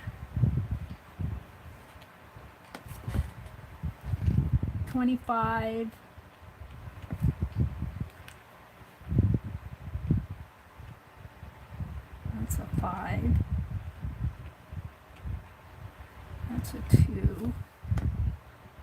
2021. I'm trying to write without smearing the border. And let's just sign it.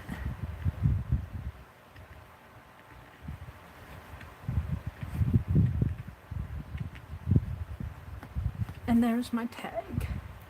What did I do tonight besides cut the composition book in half and stamp? We stamped. I cut my composition book in half. I hunted for stuff. I opened Happy Mail. Nettie sent me a wonderful ATC that I'm not sure what I'm going to do with yet. I don't know what I did with it. It's here someplace. I think it's over there with the envelopes. I've got a Happy Meal stack. I don't think I put it up here. I did not get my postcards worked on, but I'm not going to start them now. We'll work on these. This is Sunday night. We'll work on these Tuesday morning. But here and here, wait a minute. Did I knock off the other book? What did I do with it? I didn't get an arcade made. Good thing I don't make a list. I'd have to keep to it. We chatted a lot. Let me take a couple pieces of paper out here. This one and this one. And what I'm going to do with these, I'll keep this around because I might need it again, is on this page that I did Saturday morning, these are going to become my summer memories list. And I think I have enough. I'm going to take them. I won't do it tonight. I guess I need to fold this up one more line. I won't do it tonight. I'll take them into my recliner. And maybe I'll do it sometime tomorrow. I'm going to write my summer memories. And I think I have enough here. Oops, I need to do it this way. About like so. And this will become a page in my summertime art journal. Yes. So I outlined my lettering tonight. We made this tag. I cut my composition book in half. I should have this as my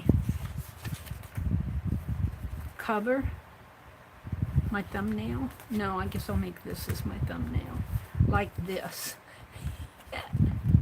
And I cut this composition book in half. That's what I'll do. I'll make a note. Here's my pad.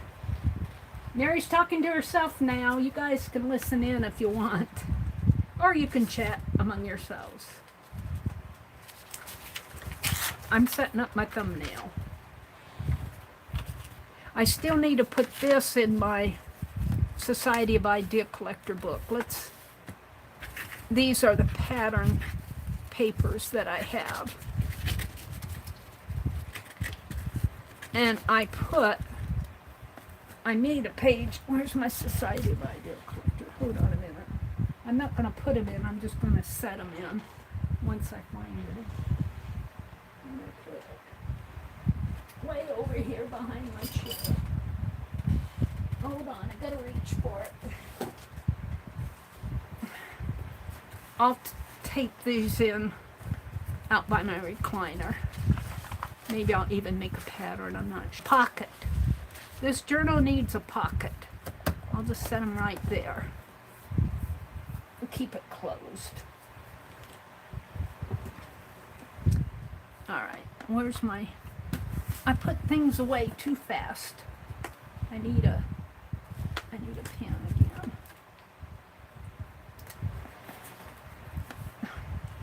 I want a fat one. Is this a fat one? We cut this composition COMPOSITION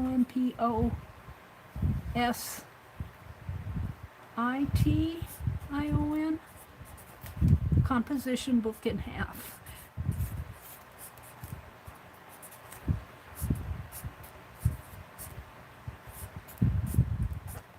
And I'll put it like this. And I'm arranging my thumbnail. And I need this underneath, like so. And I want this to show maybe up at the top like that. That's good enough. Can I get that all in my little square on my thumbnail? We'll find out. I'll work with it. All right, let me come out, and it's 9:56. I have 4 minutes to say goodnight to everybody. Tanya! She said, having my internet out all afternoon really messed things up. Janet Sklines had beads to package for tomorrow's mail. So Tanya had a little bit of trouble in her stream. I was in your stream for a little bit until it all started going blurry. At first it wasn't blurry for me, and then it started getting blurry. I didn't get a safety pin. I need to start making my lists because I have all these ongoing projects, postcards, carving, composition book now, tags, arcads. Hi, Tanya. Susan's here. Tanya says, Julie, so sorry to hear about your mom and dad and uncle. Julie, sending you many hugs. Prayers going out to everybody and their families who are experiencing health issues or any kind of troubles. You know, our hearts go out to you. Please feel free to come into our chat streams and find some friends. You know, sometimes you just need somebody to talk to about nothing. Or sometimes you just need to tell somebody that, hey, my mom and dad are having a hard time of it. And, you know, sometimes we just need each other, even though we're not close by. I really believe in group. Well, I believe in group prayer, but I believe in group consensus. A group of people sending up all their good thoughts or sending out all their good thoughts. I really do think that matters, and you know, I can't say because I'm no authority on it, but it's better than sending out bad vibes, isn't it? Send out your good vibes, especially if, like, somebody who comes into our chats, but also people that you meet in real life. We don't know what kind of a time they're having. You could pass somebody on the street. Like I was talking about that lady at the dentist office the other day, and I said hello to her, and she was not in a good mood, I could tell. And after my appointment, I think I know why. I have my suspicions. And, you know, she's probably having a hard time with her teeth. You know, and she's probably worried about it and worried about how she's going to pay for dental work. My hearts go out to people, and I didn't even know this lady. She just came in at the same time I did. But now as I think about her, and I do think about her, I just kind of send up a little prayer for people you don't even know, who you might smile at, and they may not receive it. And, you know, we don't know what people are going through. Or they may tell you to. All right, what else is going on? Yeah, Sherry says having a good community is always welcome. Yeah, Barbara Clark says the power of good thoughts. Yes, good vibes to the collective consciousness. You guys say it better than I do. You know, I believe in group prayer, but I don't believe it should be forced off on people. You know, when you do group prayer, you have to have consensus. You can't have division. Because if I were God, I wouldn't listen to it. Lord, we pray for so-and-so, but the person next to me I don't agree with, so blah, blah, blah. And God's going, oh, these people that I created down there, they're at it again. Mary, shut up. So, well, I'm off on a rabbit trail. Let's read chat. YouTube has been doing updates, Cheryl says. Everyone stay well. Not always possible. Stay positive. Yes. Janet Baum says, Kelly Donovan ends her videos by saying, be kind to others because you don't know what they're going through. Yeah, you never know. You never know what people are going through, and you never know what's going on in their heads. You know, we don't know what's going on in their heads. It may not be a person who's ill, but they may, who knows, they may have read a bad article in the newspaper and may be angry about it. You know, and they may have read something they don't agree with, and it may have spoiled their day. That doesn't mean don't smile at them, but don't expect them to respond positively back to you, because they may not. Just send out your good vibe, and if they don't receive it, or you don't even have to send out a good vibe. Send it to them privately, you know, and don't tell them. Just say a prayer for them. Say a good thought for them, but don't express that to them unless you think they're going to receive it. I'm not sure that lady, she did not receive my smile. She was upset, I could tell. Well, I don't know if she was upset. It looked like she had a lot on her mind. It looked like she had a toothache. Oh, dear Mary. I'm taking a gulp of my tea. What did Jana say? Then you use the one prayer, Mary, thy will be done. Yes, thy will be done. That is true. Okay, that being said, let's end our chat tonight, and I'll end it by saying this is Sunday night. Tomorrow is Monday morning. Dee Dee Willingham comes on at 8:30 Eastern. And Dee Dee, I admire her consistency. I wish I was as consistent as Dee Dee is, but I'm not. But she'll be on tomorrow morning at 8:30 Eastern. And Janet Nash, we love our Janet Nash. She'll be on at 9 o'clock Eastern. Mary sleeps in on Monday mornings. For now anyway. And then let's keep Lisa Conway in our good thoughts and our prayers. I know Lisa has faith, a Christian faith, and I know she appreciates all the good prayers for her.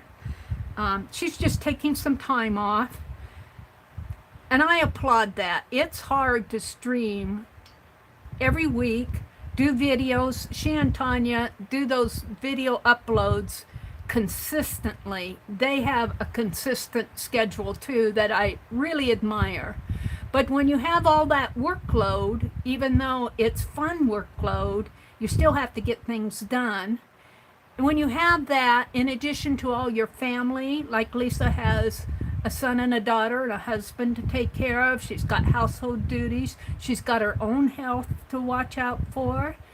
So let's keep Lisa. She's taking some time off. I don't know when she's going to be back, but she'll be back. So let's keep Lisa Conway, My Eclectic Life and Your Good Thoughts. She usually streams on Monday nights, but I haven't heard. I don't think she's streaming tomorrow night. I don't know for sure, but her regular schedule when she streams is on Monday nights. Am I missing anybody? Janet Young comes on after Dee Dee around, I believe it's around 12 Central, 1 Eastern. And then there are some other people that stream in the afternoon on Monday afternoons, but generally I'm either out mowing the lawn or doing laundry or something. Oh, and also I have a Monday needlework group that I go to. I've stitched with these gals for years and years, and they're doing some Zoom sessions since the COVID started, and they're letting me come to their Zoom sessions on Monday afternoons. And I've been missing some this spring because of all the gardening and yard work, but now I'm getting back into it. So tomorrow I'll probably be in their needlework session. What else is going on? I'll be back Tuesday morning at 4:30 in the morning, my early bird session. Tanya says, Mary, I will show the books first thing on Tuesday if you get a chance. Oh, Tanya, I will not miss that replay. I don't care where you put it in your stream, I'll hunt for it. I love book sales. I love to see what other people find. Thank you, Tanya. Riri says, thank you, Mary. You have a brave soul. Sometimes I'm brave. Enjoyed this very much. Thank you, Riri. Thank you for coming. Barbara says, Dee Dee's way too early for me, and Janet too. I can wake up about the time Janet Young comes on. Well, you're Pacific time. So Janet comes on about 1 Eastern, which is 3 hours ahead of you. So that would be what? 1, 12, 11, 10. And that's 10 o'clock. It's not a bit. You're retired, Barbara. You're entitled. You are entitled. You don't have to get up at 4:30 in the morning. You did that when you were younger and working. You enjoy your retirement. All right. With all of that said, Mary's going to. I have to tell you, I say long goodbyes, but I believe in long goodbyes. I do, because when you just click off and say goodbye, I'm going, wait, don't sign off yet. I have something to say. And they're gone, and the stream is over with, and I'm still clicking away with one finger. So my goodbyes last for 10 minutes, at least 10 minutes. With that said, everybody have a really good week next week. Bye, everybody. Thanks for coming.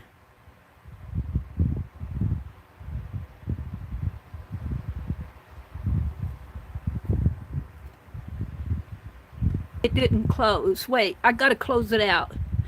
Are you sure you want to stop streaming? Yes. Bye.